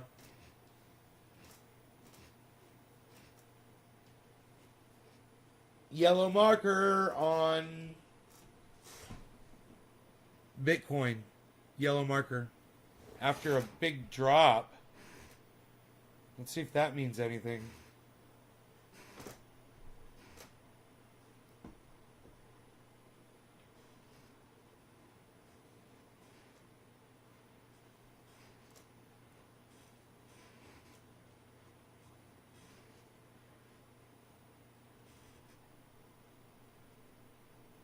There's a lot of stuff way up in the green, man.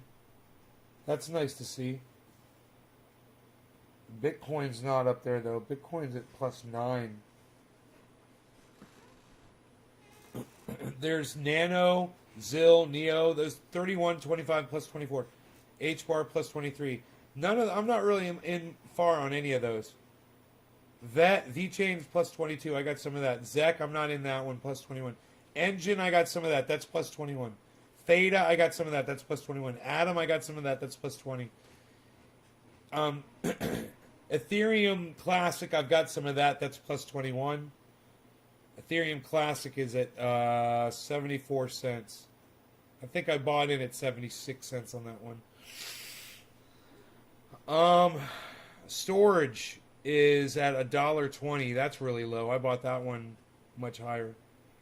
It's a +21. OMG, man. Doge is 40 cents, guys, +20. J-Man, what's up, son? It is not 420 somewhere. No. It is not 420 anywhere. It's not 420 anywhere. It'll be 420 in 18 minutes in many, many places.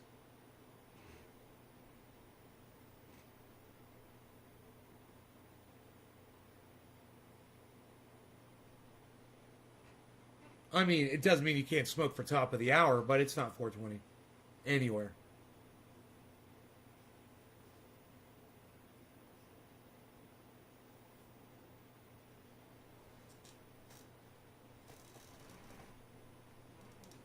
Look at my doggy. Aw, Beezle. Why you beezling, Beezle? Why you beezling? Little Beezle. He's waking up. Beezle be beezlin'. Beezle Cam Extreme. Beezle be beezlin'. Why you beezlin', little Beezle?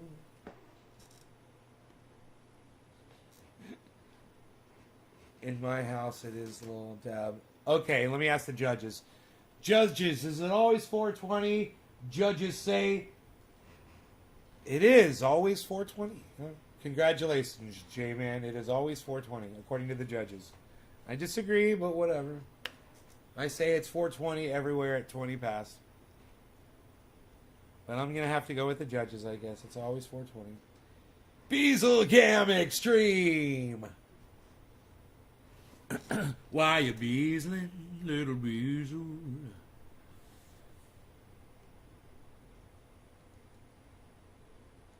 Ba-flow, ba-flow, ba-flow.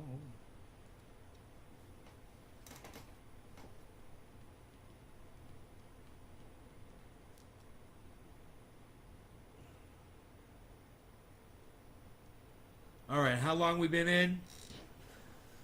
All right, let's go to the video. Let's go to the 2-year-old video because I want you guys getting your news from me instead of other people.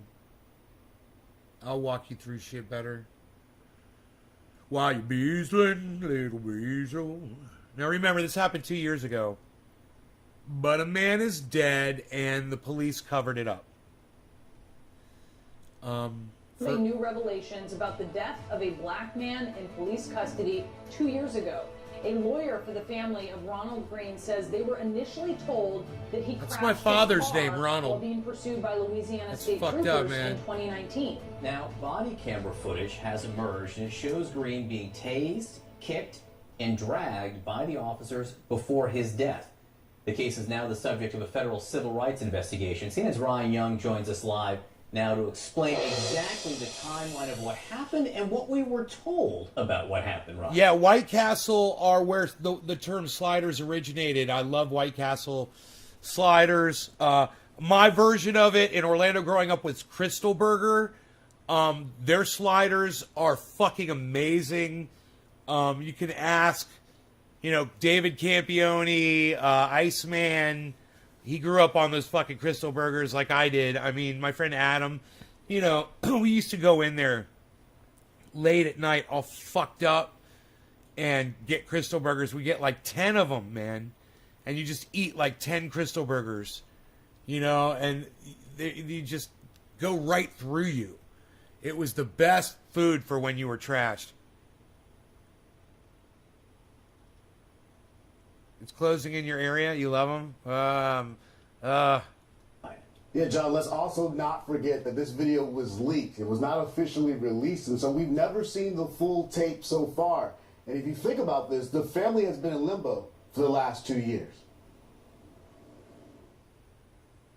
I'm your brother, I'm scared. Terrifying pleas from Ronald Green after a high-speed chase led to a deadly confrontation with Louisiana State Police just outside the city of Monroe in May of 2019. Get out here. In body cam video obtained by the Associated Press, troopers can be seen repeatedly punching Green after dragging him out of his vehicle. Taser. Troopers tase Green multiple times while he's face down on the ground as they attempt to handcuff him. Another trooper can be seen kicking Green. All over. This guy ain't got AIDS. The Associated Press released 3 segments of the original video, which it says is 46 minutes long. Only 2 of the video clips have audio. CNN has neither reviewed or obtained the original video, and it's unclear what occurred before or in between the video clips. The video is being seen by the public for the first time, but the incident took place 2 years ago. The body cam footage is shocking considering the way the encounter was described in Louisiana State Police initial report in 2019, which says troopers attempted to pull Green over for an unspecified traffic violation that ended when Green crashed his vehicle. The report also says, quote, Green was taken into custody after resisting arrest and a struggle with troopers. Green died on the way to the hospital, the report said. At no time on the video can troopers be seen trying to render any medical aid to Green, who, according to the Associated Press, was face down and moaning for more than 9 minutes. CNN has reached out to the attorneys for the officers for comment. Lee Merritt is an attorney for the Green family and spoke to CNN. It's not only what you're seeing, but the sounds that go with it. You can hear him screaming and writhing in pain as he says, "I'm your brother, please stop. I'm sorry, I was just scared." The Department of Justice is investigating the incident, and in a statement to CNN, the Louisiana State Police says the premature public release of investigative files and video evidence in this case is not authorized and was not obtained through official sources. LSP is confident in the judicial system and fair review of this incident and continues The to premature offer full public cooperation. release. Unauthorized release of evidence 2 undermines years. the investigative process and compromise the fair And they call it impartial premature. outcome for the Green family, LSMP employees, and the community. We are unable to provide any 2 further minutes information after at this time. it happens, we want that Green's video. mother tells NBC Not she 2 thinks years. Louisiana State Police murdered her son. They beat him with the purpose of letting him just die. John, when you think about this, it's so very difficult watching this video over and over again. One of the things about it, though, is Green was left pretty much a face down, and we know from watching the George Floyd case that officers should flip people over so the person can obviously be able to breathe. That did not happen in this case. Lee Merritt's hoping that more of this video would come out. That way the public can see what actually happened. Ryan Young, thank you very much for this. Joining us now is Detroit Interim Police Chief James Craig and former Philadelphia Police Commissioner Charles Ramsey, a CNN law enforcement analyst. Chief Craig, let me ask you this. I mean, there are two issues here. Number one, the treatment that Ronald Green experienced there. But number two, what the police said about what happened. The fact that they said there was a struggle, but they certainly didn't say tase. They didn't say there was blood flying everywhere, so much so that they commented on it. And then they merely said he died on the way in the car afterwards, as if it just sort of miraculously happened in a vacuum. The omission here of the details seemed glaring, yes? You know, absolutely, John. This is deeply troubling, and certainly my prayers go out to the Green family. But you pointed out the two big issues. One, we know just looking at the video, this was an example of what defines excessive use of force. And then on top of that, the inaccurate report, and on top of that, they indicate that the officer was at some point suspended. He returned to work. So what's the status of the internal investigation? Let's face it, this is yet another big setback for our profession. We're in a crisis right now, and this does nothing. And then the fact that there's statements being made about a premature release of this information, I guess these folks haven't been paying attention on what's going on around the country. This is about maintaining public trust. And you're not going to maintain public trust when you withhold significant information. So this is bad, And Significant information or significant evidence of a murder, you fucking pig bitch. Thin blue line, motherfucker, much? Wait, you can't call a murder a fucking murder when you see it? They murdered that man and it's on video. That doesn't make that information. That makes it evidence of murder. And here we are, yet another incident. It is hard, Commissioner Ramsey. Why is it always so hard for these fucking pigs to get handcuffs on somebody? Here's my idea, okay? I'm always fixing shit. So you have handcuffs, right? That you put them on one wrist and you put them on another, and then it's got a thing in the middle that's long, and then you just wind it. And their hands go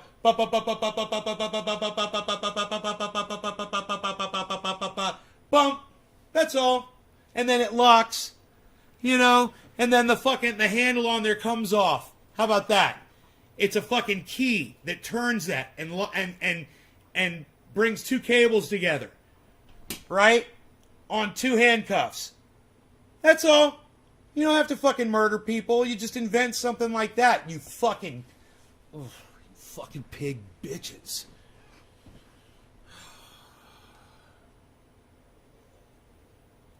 Problem solved. Hey man, it's not even my line of work. I just solved your fucking problem for you. Stop murdering people because you can't get handcuffs on them. That's what it always is. You can't get the handcuffs on. You can't get the handcuffs on. Redesign the handcuffs, you fucking murderers. Call them ratchet cuffs. It's my idea. And they go click, click, click, click, click, click, click, click, click, click, click, click, click, click, click, click, click, click, click, and then you go ka-chunk, and the handle comes off, and you put it in your fucking next to your fucking bear spray and your 9mm killing machine, and your fucking baton.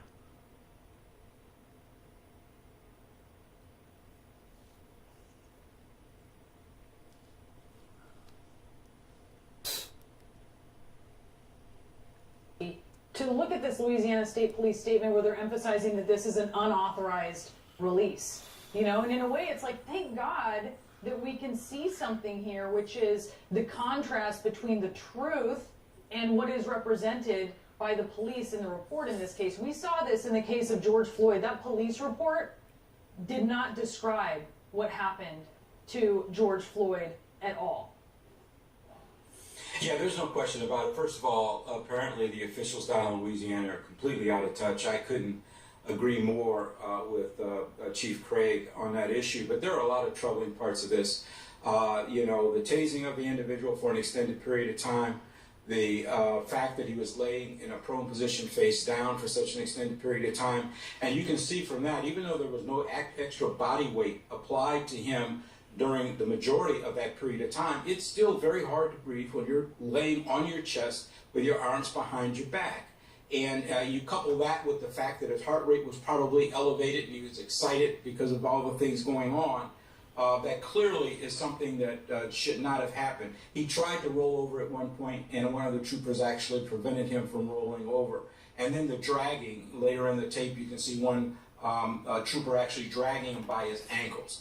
This is without question excessive force. My understanding is the ruling of a medical examiner was accidental, but she was not told that there was that kind of physical contact with police. So this is a very troubling case on a lot of different levels, and that tape should have been released a long time ago. It kind of reminds me a little bit about with the Laquan McDonald, the length of time it took to release the tape, the line in the initial reports by the officers, all these things, that's part of a cover-up. It's really no more complicated than that. Again, what we see and what they said just don't line up, Chief Craig. And this, again, puts a spotlight on the issue in terms of reporting, among other things, and I think public belief after incidents like this about just taking at face value when police say ... Well, if police say, in the case of Ronald Green, he just happened to die in the car afterwards, but they don't tell us about everything that happened before that, how can we be just believing blindly what police say? Well, we certainly don't want to paint an entire profession with a broad brush. If this had happened in Detroit and this was this type of cover-up, that police officer would not be employed, regardless of what happens with any potential criminal charges. And I agree with Chuck. I mean, there are a lot of issues here, and while it was ruled an accidental death, what's mind-boggling for me, this man was dragged, there had to be contusions, he was beaten, he was choked. Did the medical examiner take those issues into account? Or was she just blind to the fact that, you know, this was all as a result of an accident? It's difficult. I mean, the cover-up runs deep. That's you know, my 2 cents. Yeah, I mean, you look at that video, the disregard for human life here is just indisputable. Chief Craig, Commissioner Ramsey, thank you so much to both of you. Thank you. Thank you so much.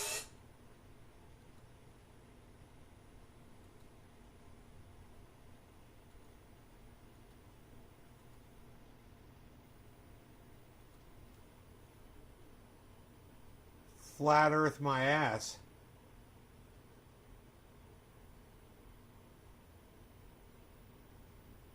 It doesn't look flat to me, and that's just from my airplane.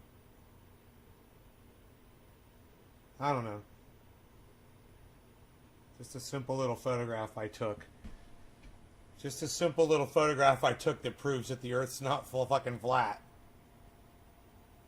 But, that kind of makes it obvious, huh? What about this? I made sure to take one on the ground. I made sure to take one on the ground.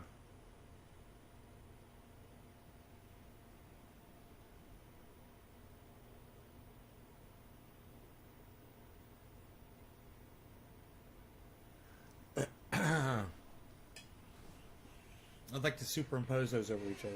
That'd be cool.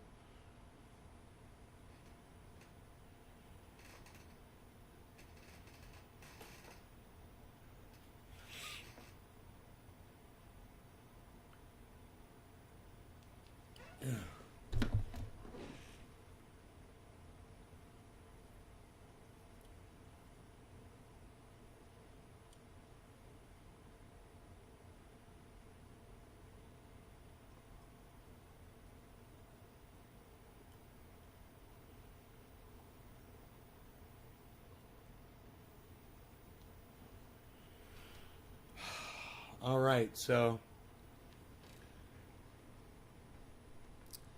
here we go.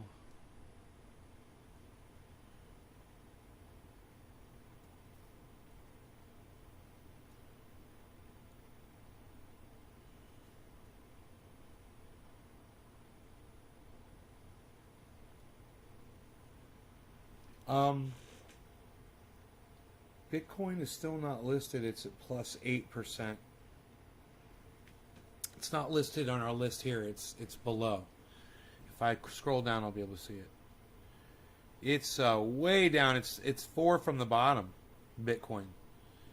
So hopefully that will do better soon. But what's good to see is all of this going on. This and this and this and that.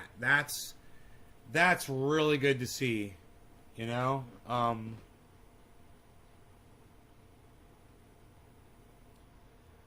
So there looks to be like a lot of health in the happy 420, everybody. It is 420 somewhere now. Happy 420, everybody. Cheers. I just want you guys to hang in there and hodl along with me. You know, go ahead and hodl. It's going to go up. We're predicting about 100,000 on Bitcoin. That this is going to help bring it upwards. Explain the pig thing, Sam. No, you're going to have to watch this video. I'm going, guys. You guys enjoy the rest of your day. Go back and watch this. All right, it's on this video. 2 hours. I think that's long enough. You guys take care, and I'll see you this evening. All right. Thank you so much for watching. You guys take care. Yeah, Sam, this will be uploaded. You can watch the whole video. I explain it near the end. I go through the whole video. All right, bye, guys.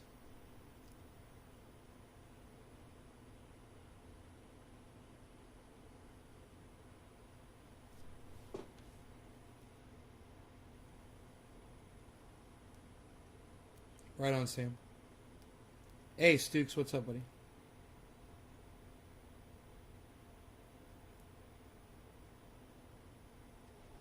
Wow, that's the wind gusts we're expecting there. We're expecting those wind gusts right there, man. That's crazy.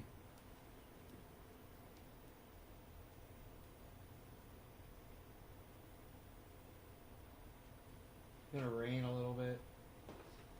Whatever. Nobody says it rains a little bit anymore, pal. Nobody's even doing 2-hour videos anymore, pal. What are you doing? Wait until it goes 2 hours? Psh, nobody even does 2-hour videos anymore, pal. What are you doing? Hashtag keep it open.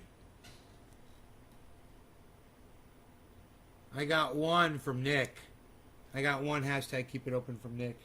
I love that. I love that. 2-hour show, man. Psst.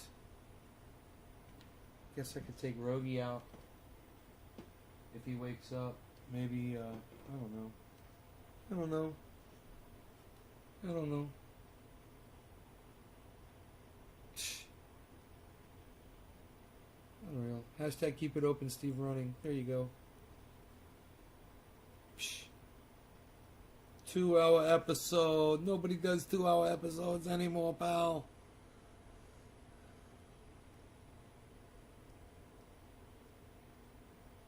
Hashtag keep it open, Nick.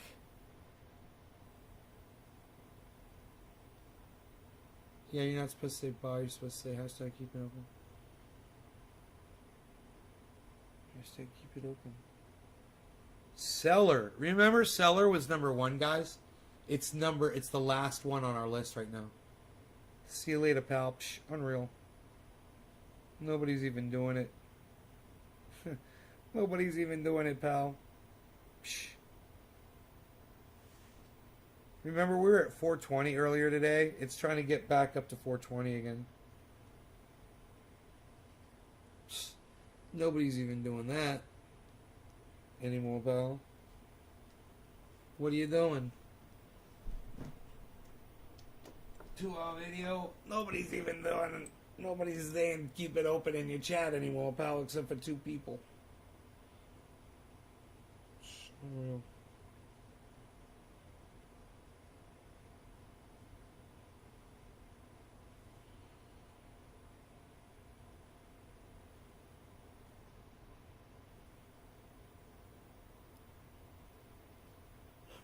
I heard a band on the radio the other day. I said, I think that's Asia. I looked over at the thing, and it was Final Countdown, Europe. I was like, Asia, Europe, same thing.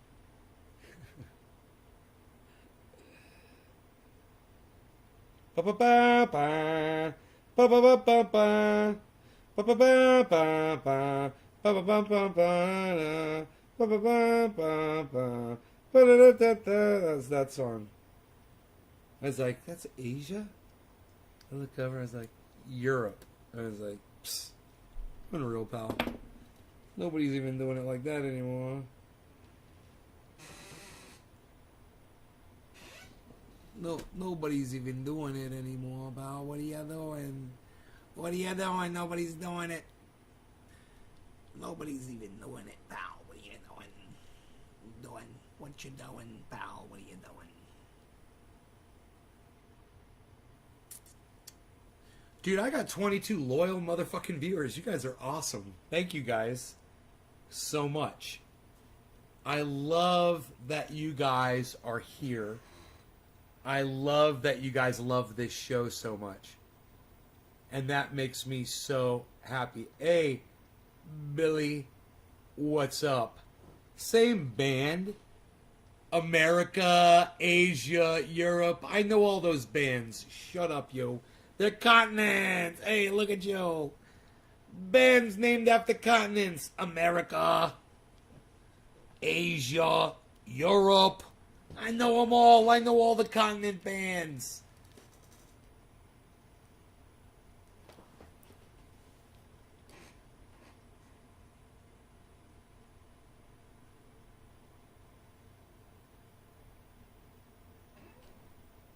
Trying to watch this market recuperate after this massive blow that it's taken over the last day. What a hit! But it's just proving its resiliency if it can get over 420, man.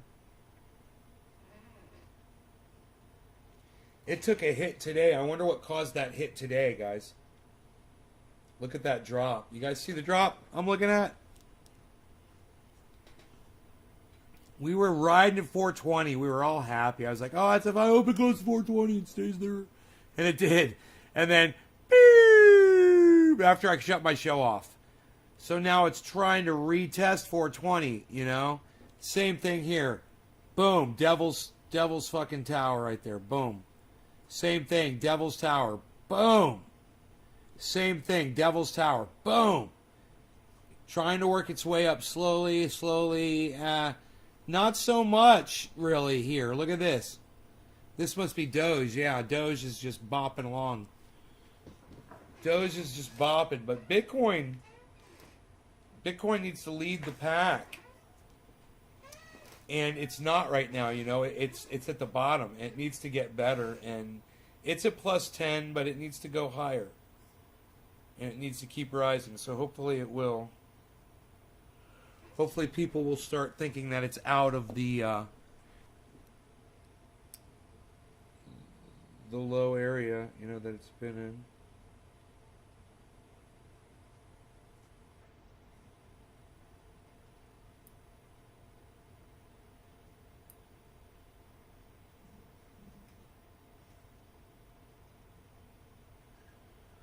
You know what I mean? Know what I mean? Know what I mean? Know what I mean? Know what I mean? Know what I mean? Do you know what I mean when I say what I mean? Hey, man, should we auctioneer it up to 42? No, don't auctioneer it up to 42. Should we tell it to go down and see if it goes up to 42? That's $1,000 Bitcoin. We want to see it go up there. And I want to see it keep going, but I know it's going to test 42 again if it gets up there.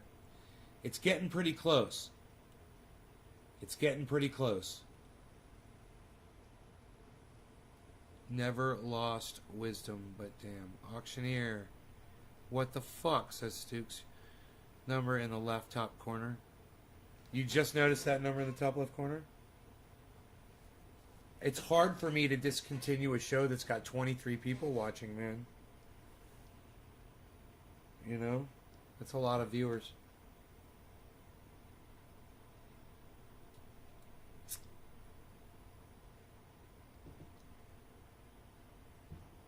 They're the silent majority, unfortunately. They'd rather listen and not be heard, watch and not be seen.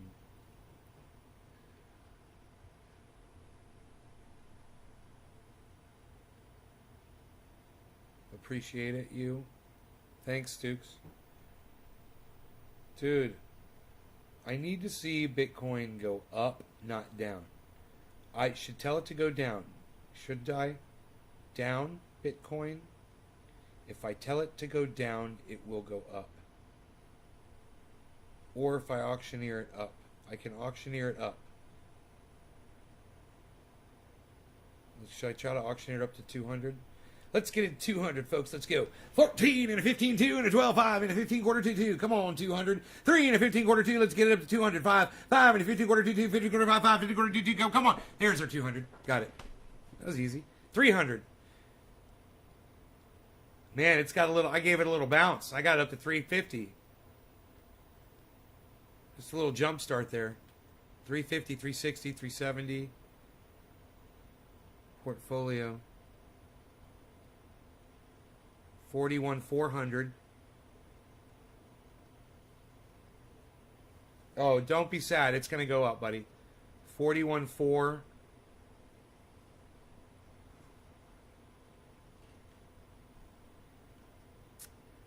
41,420. I just saw that. 41,450.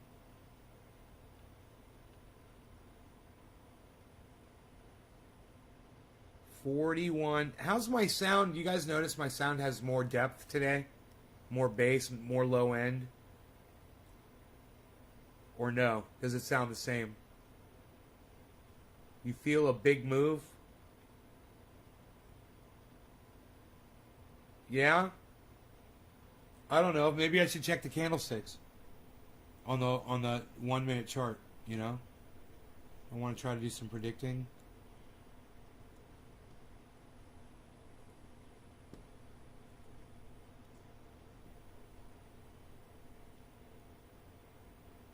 Oh shit, son.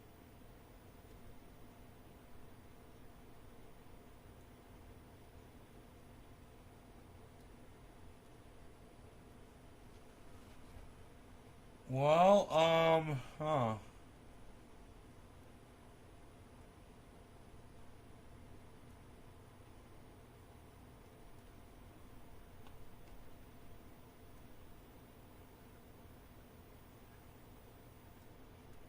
right, here we are in the 1 minute chart on Bitcoin.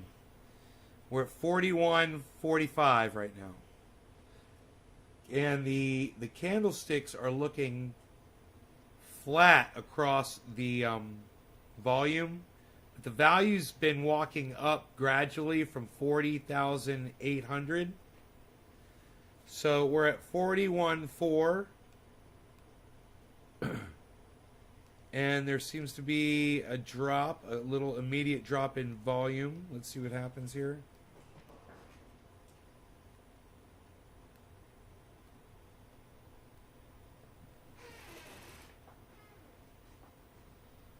$41.3.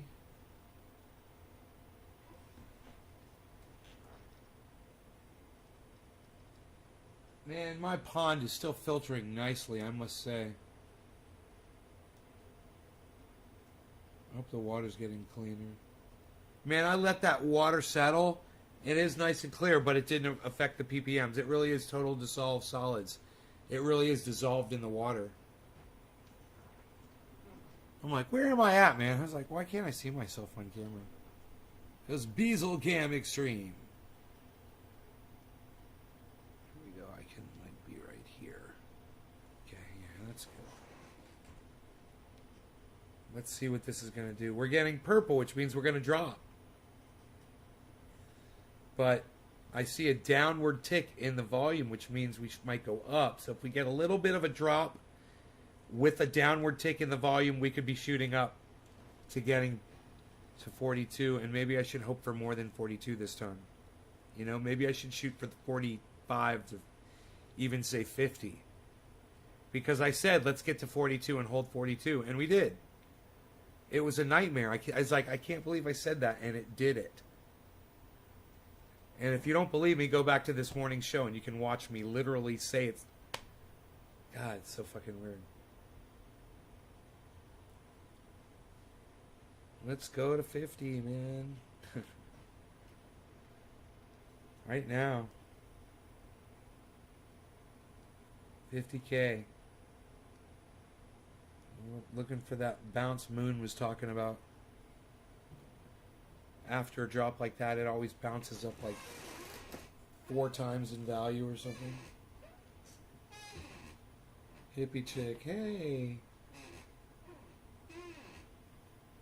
Wall Street manipulate because it's threatened in long run with 10-year collapse. Banks seem to have.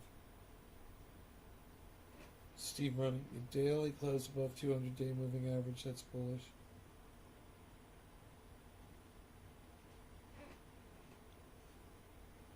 Let me see what this is going to do.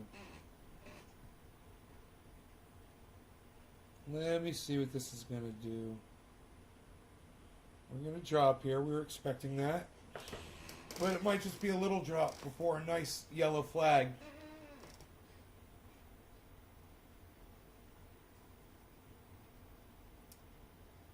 Smaller the drop, the bigger the rise we're going to get. Okay, so look. Look at this. Look at this. We're getting set up. There it is. Yellow flag. There it is. Got set up. Downward peak in volume and value and matched in. And it means a yellow flag's coming up soon. And boy, did we get that quick. So now let's see what happens. Rise in volume. Buys are winning right now.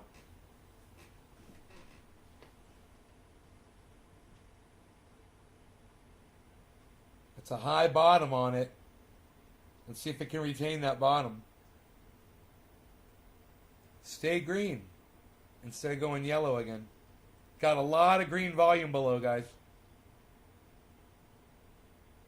Let's see what happens here. Oh, it's good. It's good. It went yellow. That's not good. All right, let's see what happens. All right, now see red. Let's see what goes on. Let's see what the market wants. Hey, man, the market wants what the market wants. We're watching the candlesticks, man. We're doing predictions right now. We went from a live view to a prediction view. So we're trying to read the future here.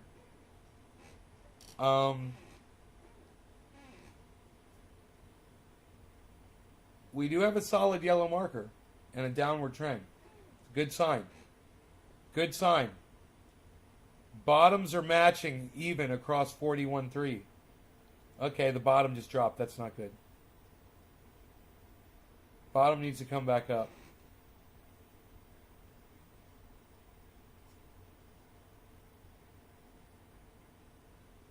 So if that bottom doesn't come up, we could get a drop.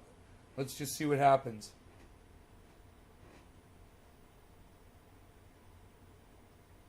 Yellow again.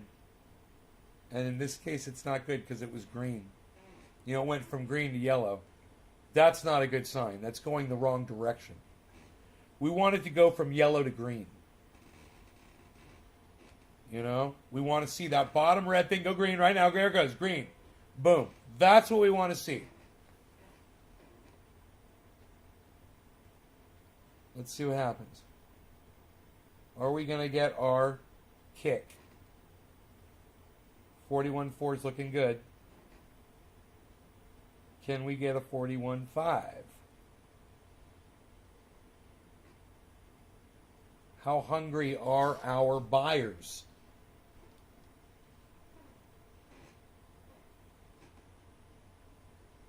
Here we go.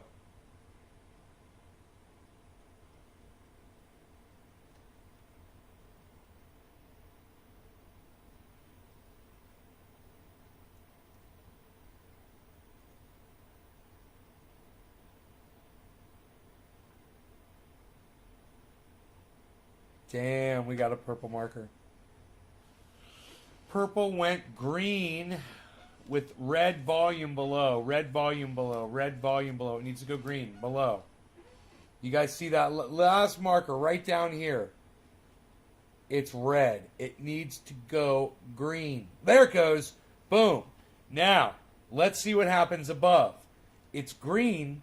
Let's see if it stays green and doesn't go yellow. Yeah? Keep getting bigger. We need that green candle to rise.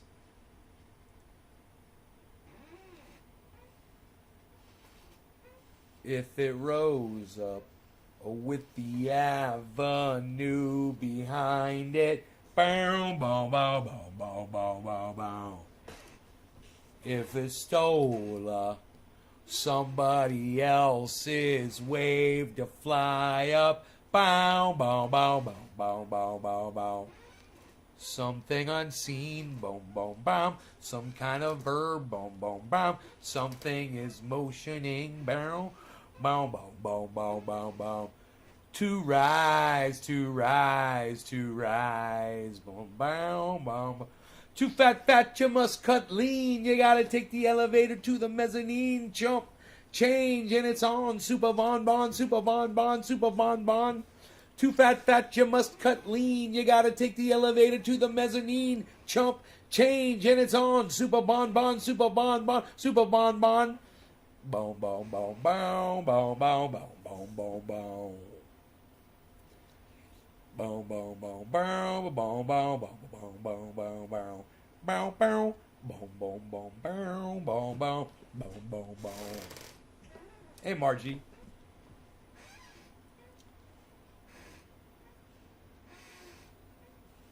My belly. I'm working on it. It's a work in progress. I'm working on it. I'll get it. I'm gonna fucking find my second ab someday.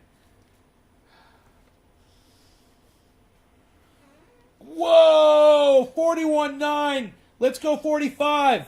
Let's go 45. Maybe I should show my belly again. Let's go 45. Let's go 45. It seems to help when I do this. Let's go 45. 45. 45. There's 42. 45. There's 42. Let's go 45. Let's go 50 as well. I'll show my belly all day. Whatever I got to do. I'll show my belly all day. Come on. Come on, 50. Let's go to 50. This 41 is great. I love it. Let's go to 50. Let's go to 50. Let's do it, son. It's going to be fucking... It's going to be fucking awesome. What? Let's go. Let's rock it. Oh.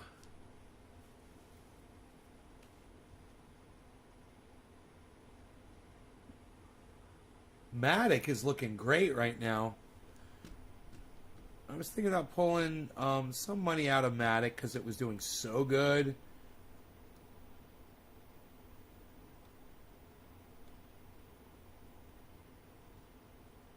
It's at fucking plus 28% right now.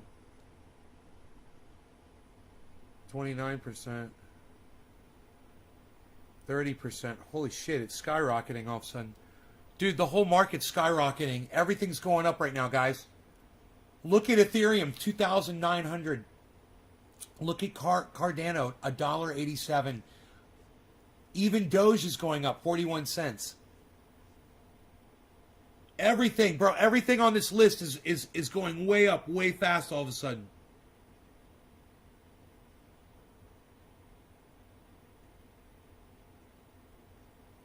Is it because Bitcoin is still lower than everything? Bitcoin is still at the bottom at plus 17. So let's watch. Bitcoin must be getting ready to explode. Let's watch that. Let me get out of the way here. Dude, if you look over there at Bitcoin, man, it's at plus 16. Keep your eye on that number. Plus 16.9, plus 17. That's dictating the market, man. So let's see what happens. Holy shit, everything just flipped right now. Everything just flipped. right now. It was Love Chance says, I predicted jump to 45,200 if something good happens. I hope you're right. I want to see it go to 50,000. It's at 42.1. I want to see it go to 50,000, man. You got to fucking think beyond. You know, think past it. Think through it. When the sensei tells you to break the board, he tells you to think through the board. Okay? When you smash through that board, the board's not even there. You're thinking through it. All right, remember that. We're going to think right past this. So think 50,000 at least to start. There you go. Slowski's my boy. He wants 70. I want 100,000. Let's take it to 100,000, man. Something beautiful just happened with Bitcoin, and everything else just jumped massively. So, am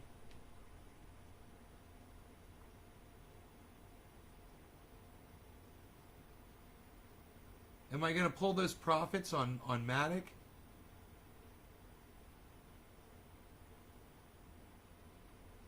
Or is it just gonna fucking shoot up? You know, I could pull the profits or I could leave it in. I moved it over today from my you know, I've got a external device that I keep my crypto on. I took it off the external device and I put it back into one of my apps. It costs money to do that shit, you know? It sucks. They charged me Ethereum. Fucking do it. But I was like, oh, fuck you. You know, I moved it over. I haven't taken it out yet, so at least can make back the money. It's already made back the money it cost me to move it. Definitely. 29.3%.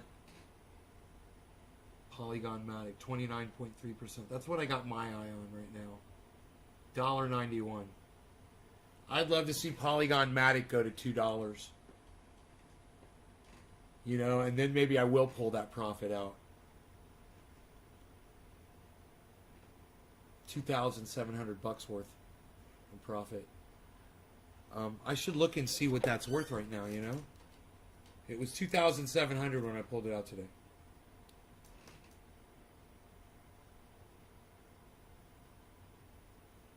Okay, I'm going to check it.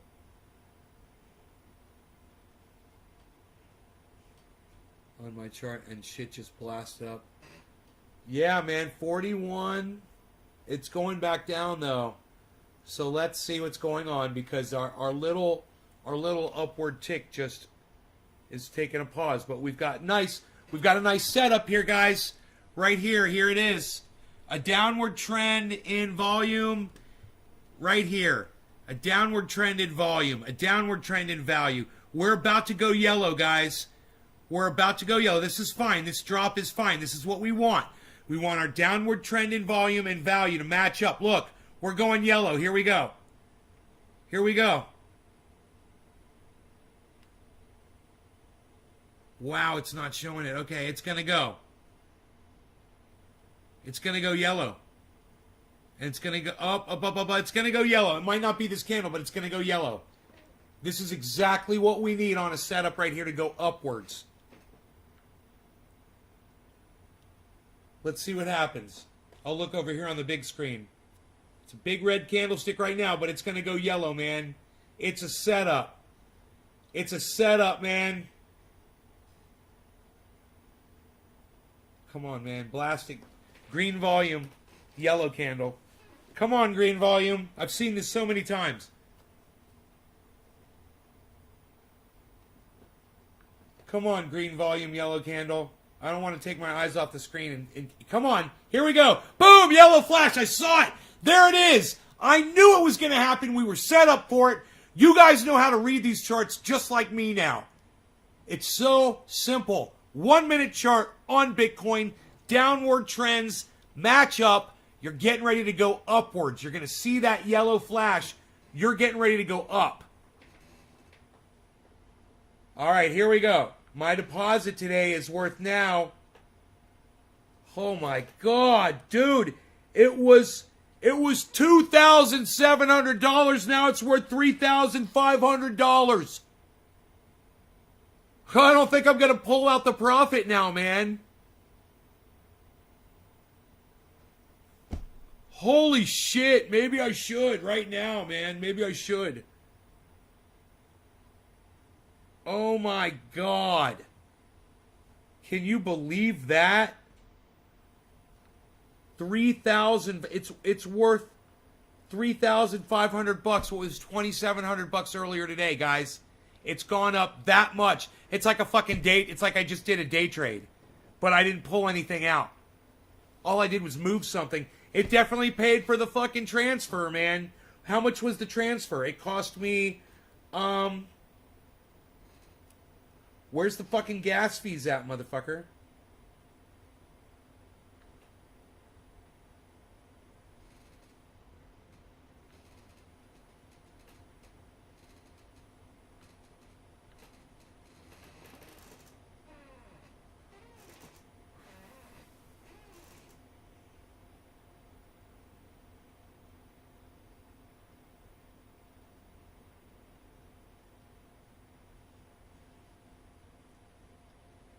Transaction details.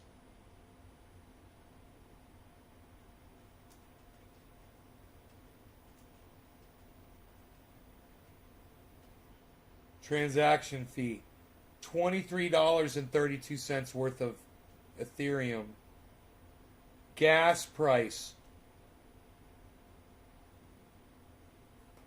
Barely anything. It's like 0.000000149 Ether.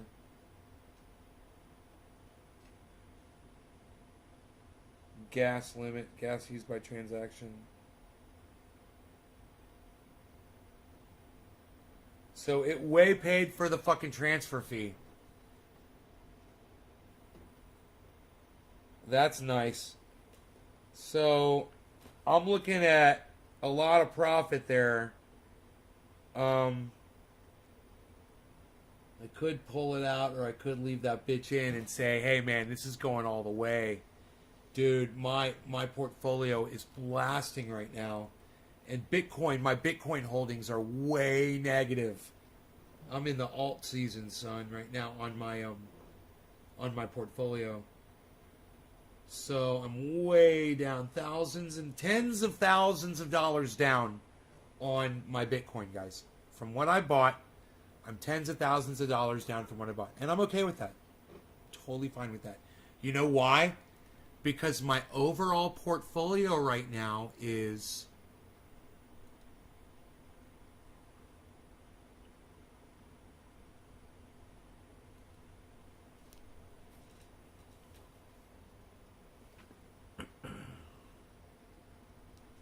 over 20% over overall what I put in right now.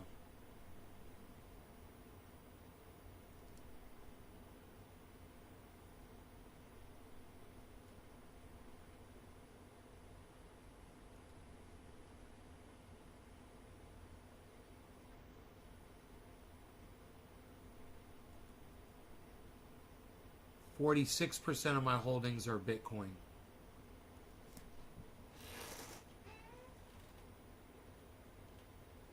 Okay, we got a yellow marker, and it's a nice thick one.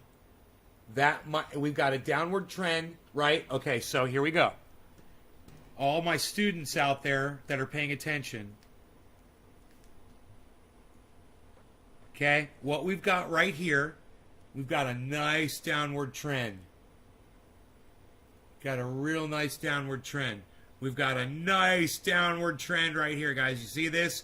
They are completely matched up.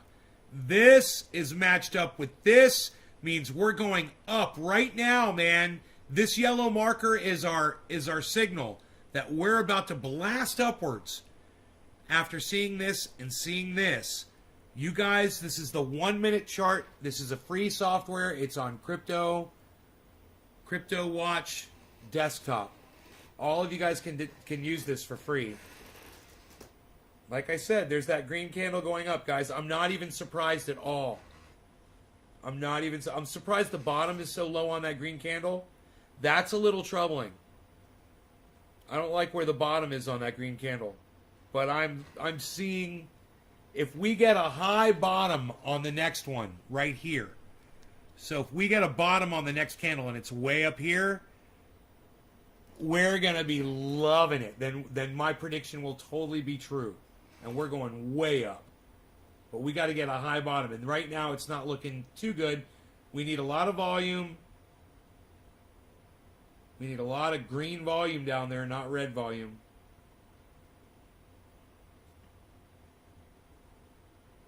We might be getting a double yellow marker. That could come up right now as well.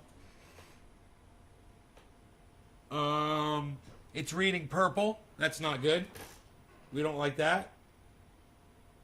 No need for that. There's no need for purple. We don't like it.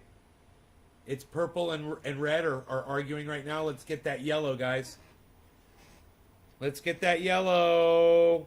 Come on. We need green volume down below. Without that green volume down below, we can't get a yellow marker. So let's get that green volume down below. Let's go. Green volume down below. We need it now. I hear the sound, the coming of rain. I hear the sound of victory. I hear the sound of the abundance of rain. I hear the sound of victory. It doesn't like that. It doesn't like that. Green. Green. Green volume. You're killing me until you give me green volume. Come on, guys. We're set up. This is a setup. We're set up, man. It's a setup. It's a setup. I'm saying it because I know it. It's going to go. It's going. Fucking setup. Just watch. There it is. There's the green volume. Give me the yellow bar. Give me the yellow bar. Give me the yellow bar. A nice thick yellow bar. Here we go. Oh yeah, here we go. You guys ready for a big yellow bar? Double yellow marker. Here we go. Double yellow marker.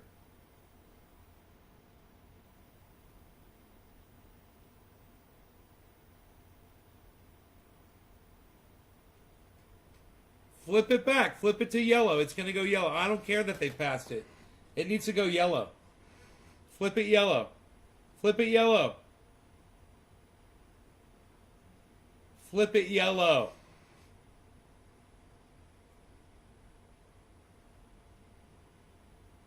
That last one, that red one, I wouldn't be surprised if they flip it yellow. It's totally meeting all my expectations. And I've seen them change markers before. So I won't be surprised if they change that last one to yellow.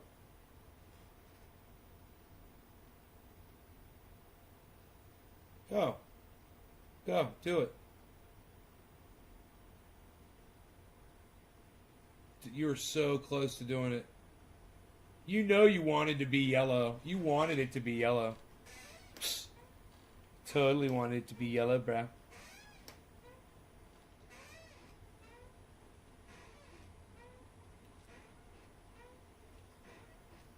Yellow marker, come on. We need one. Give me one. Give me a yellow marker. Give me solid green volume.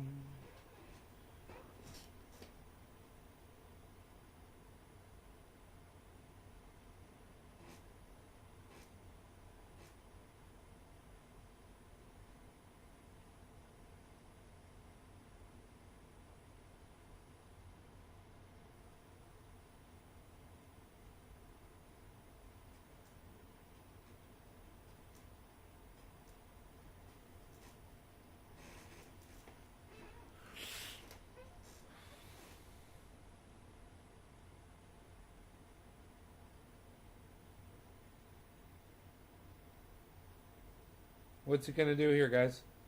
We're going to go green volume. What are we looking at? Green volume, yellow marker. Dude, it is such a setup. It's a double ramp setup. So going to blast green right now. Look. 1, 2. 1, 2.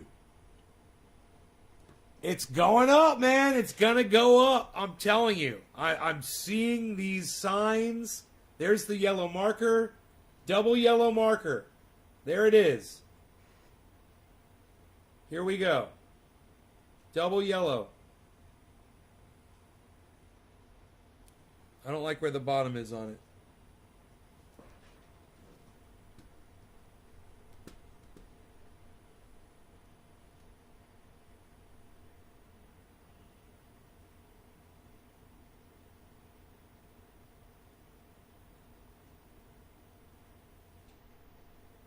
Dude, I just watched Polygon Matic go from $1.81 to $1.87.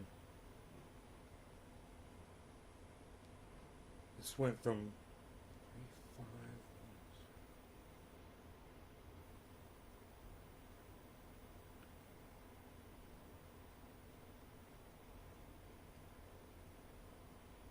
Doesn't change. The value must change, right?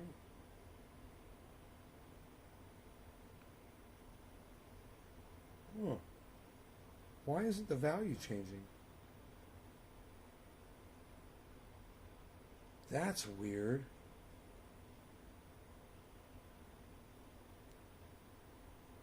I'm confused. Oh, it just went down. Dude. $1.89. Was it at $1.91 and now it's down to $1.89? Or was it $1.81? I can't remember. Son of a bitch. I think it was $1.91 and it's dropped. Yeah. It's at $1.86 right now. Oh no, I'm looking at the wrong. No, it's at $1.89. It's at $1.89. It's at almost 500%.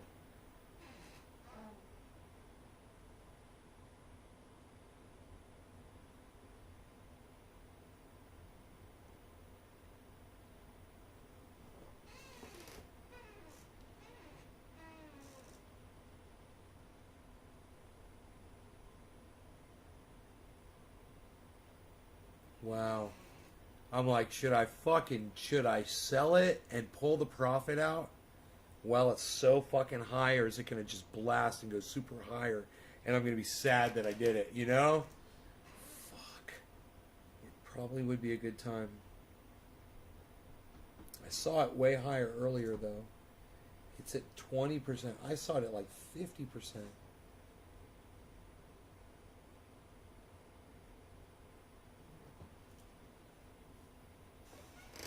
I don't know, man. I don't know what I'm going to do. I got to make up my mind soon, man. I don't know if this is going to last all night. I just think it's a good move. I made some money off of it. Pull it out while it's valuable.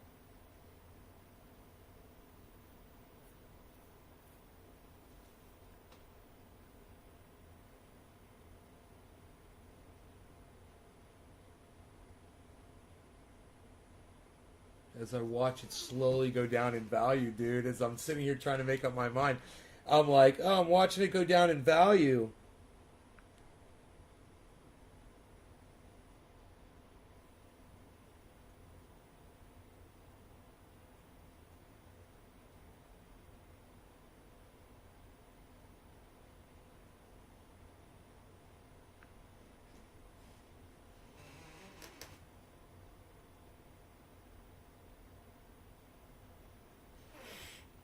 God bless America.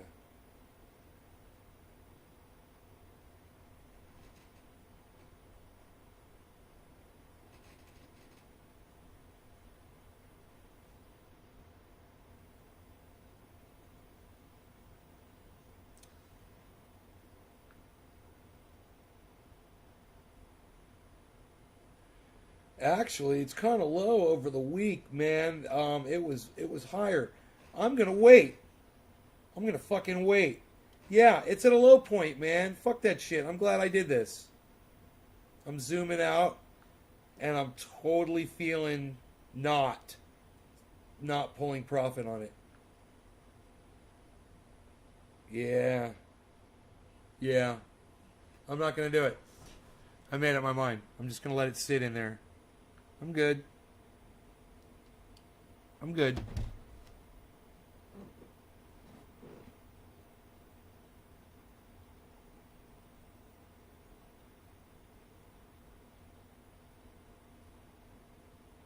It's just you're supposed to have this exit strategy, you know, before the whole market crashes in the end of July, early or mid-August is when it's supposed. Well, it was like August 26th or something like that.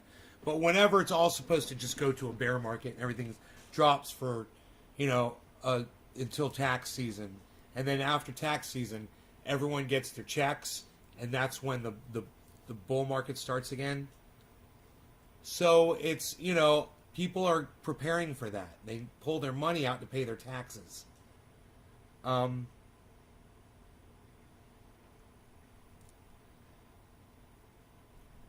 You got to ride that, figure out when it's going to be, get ready. And you can pull a little bit out at a time.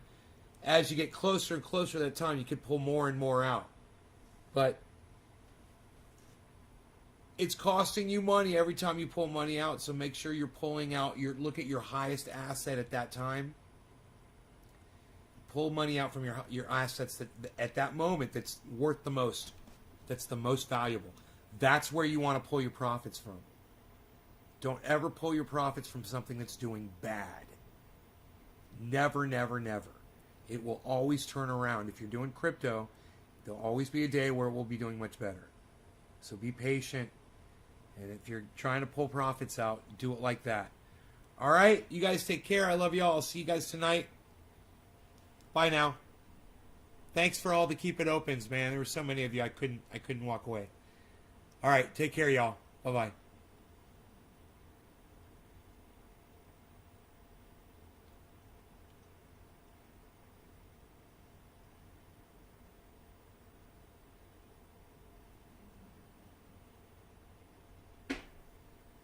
Good decision, honestly. It's been impressing me.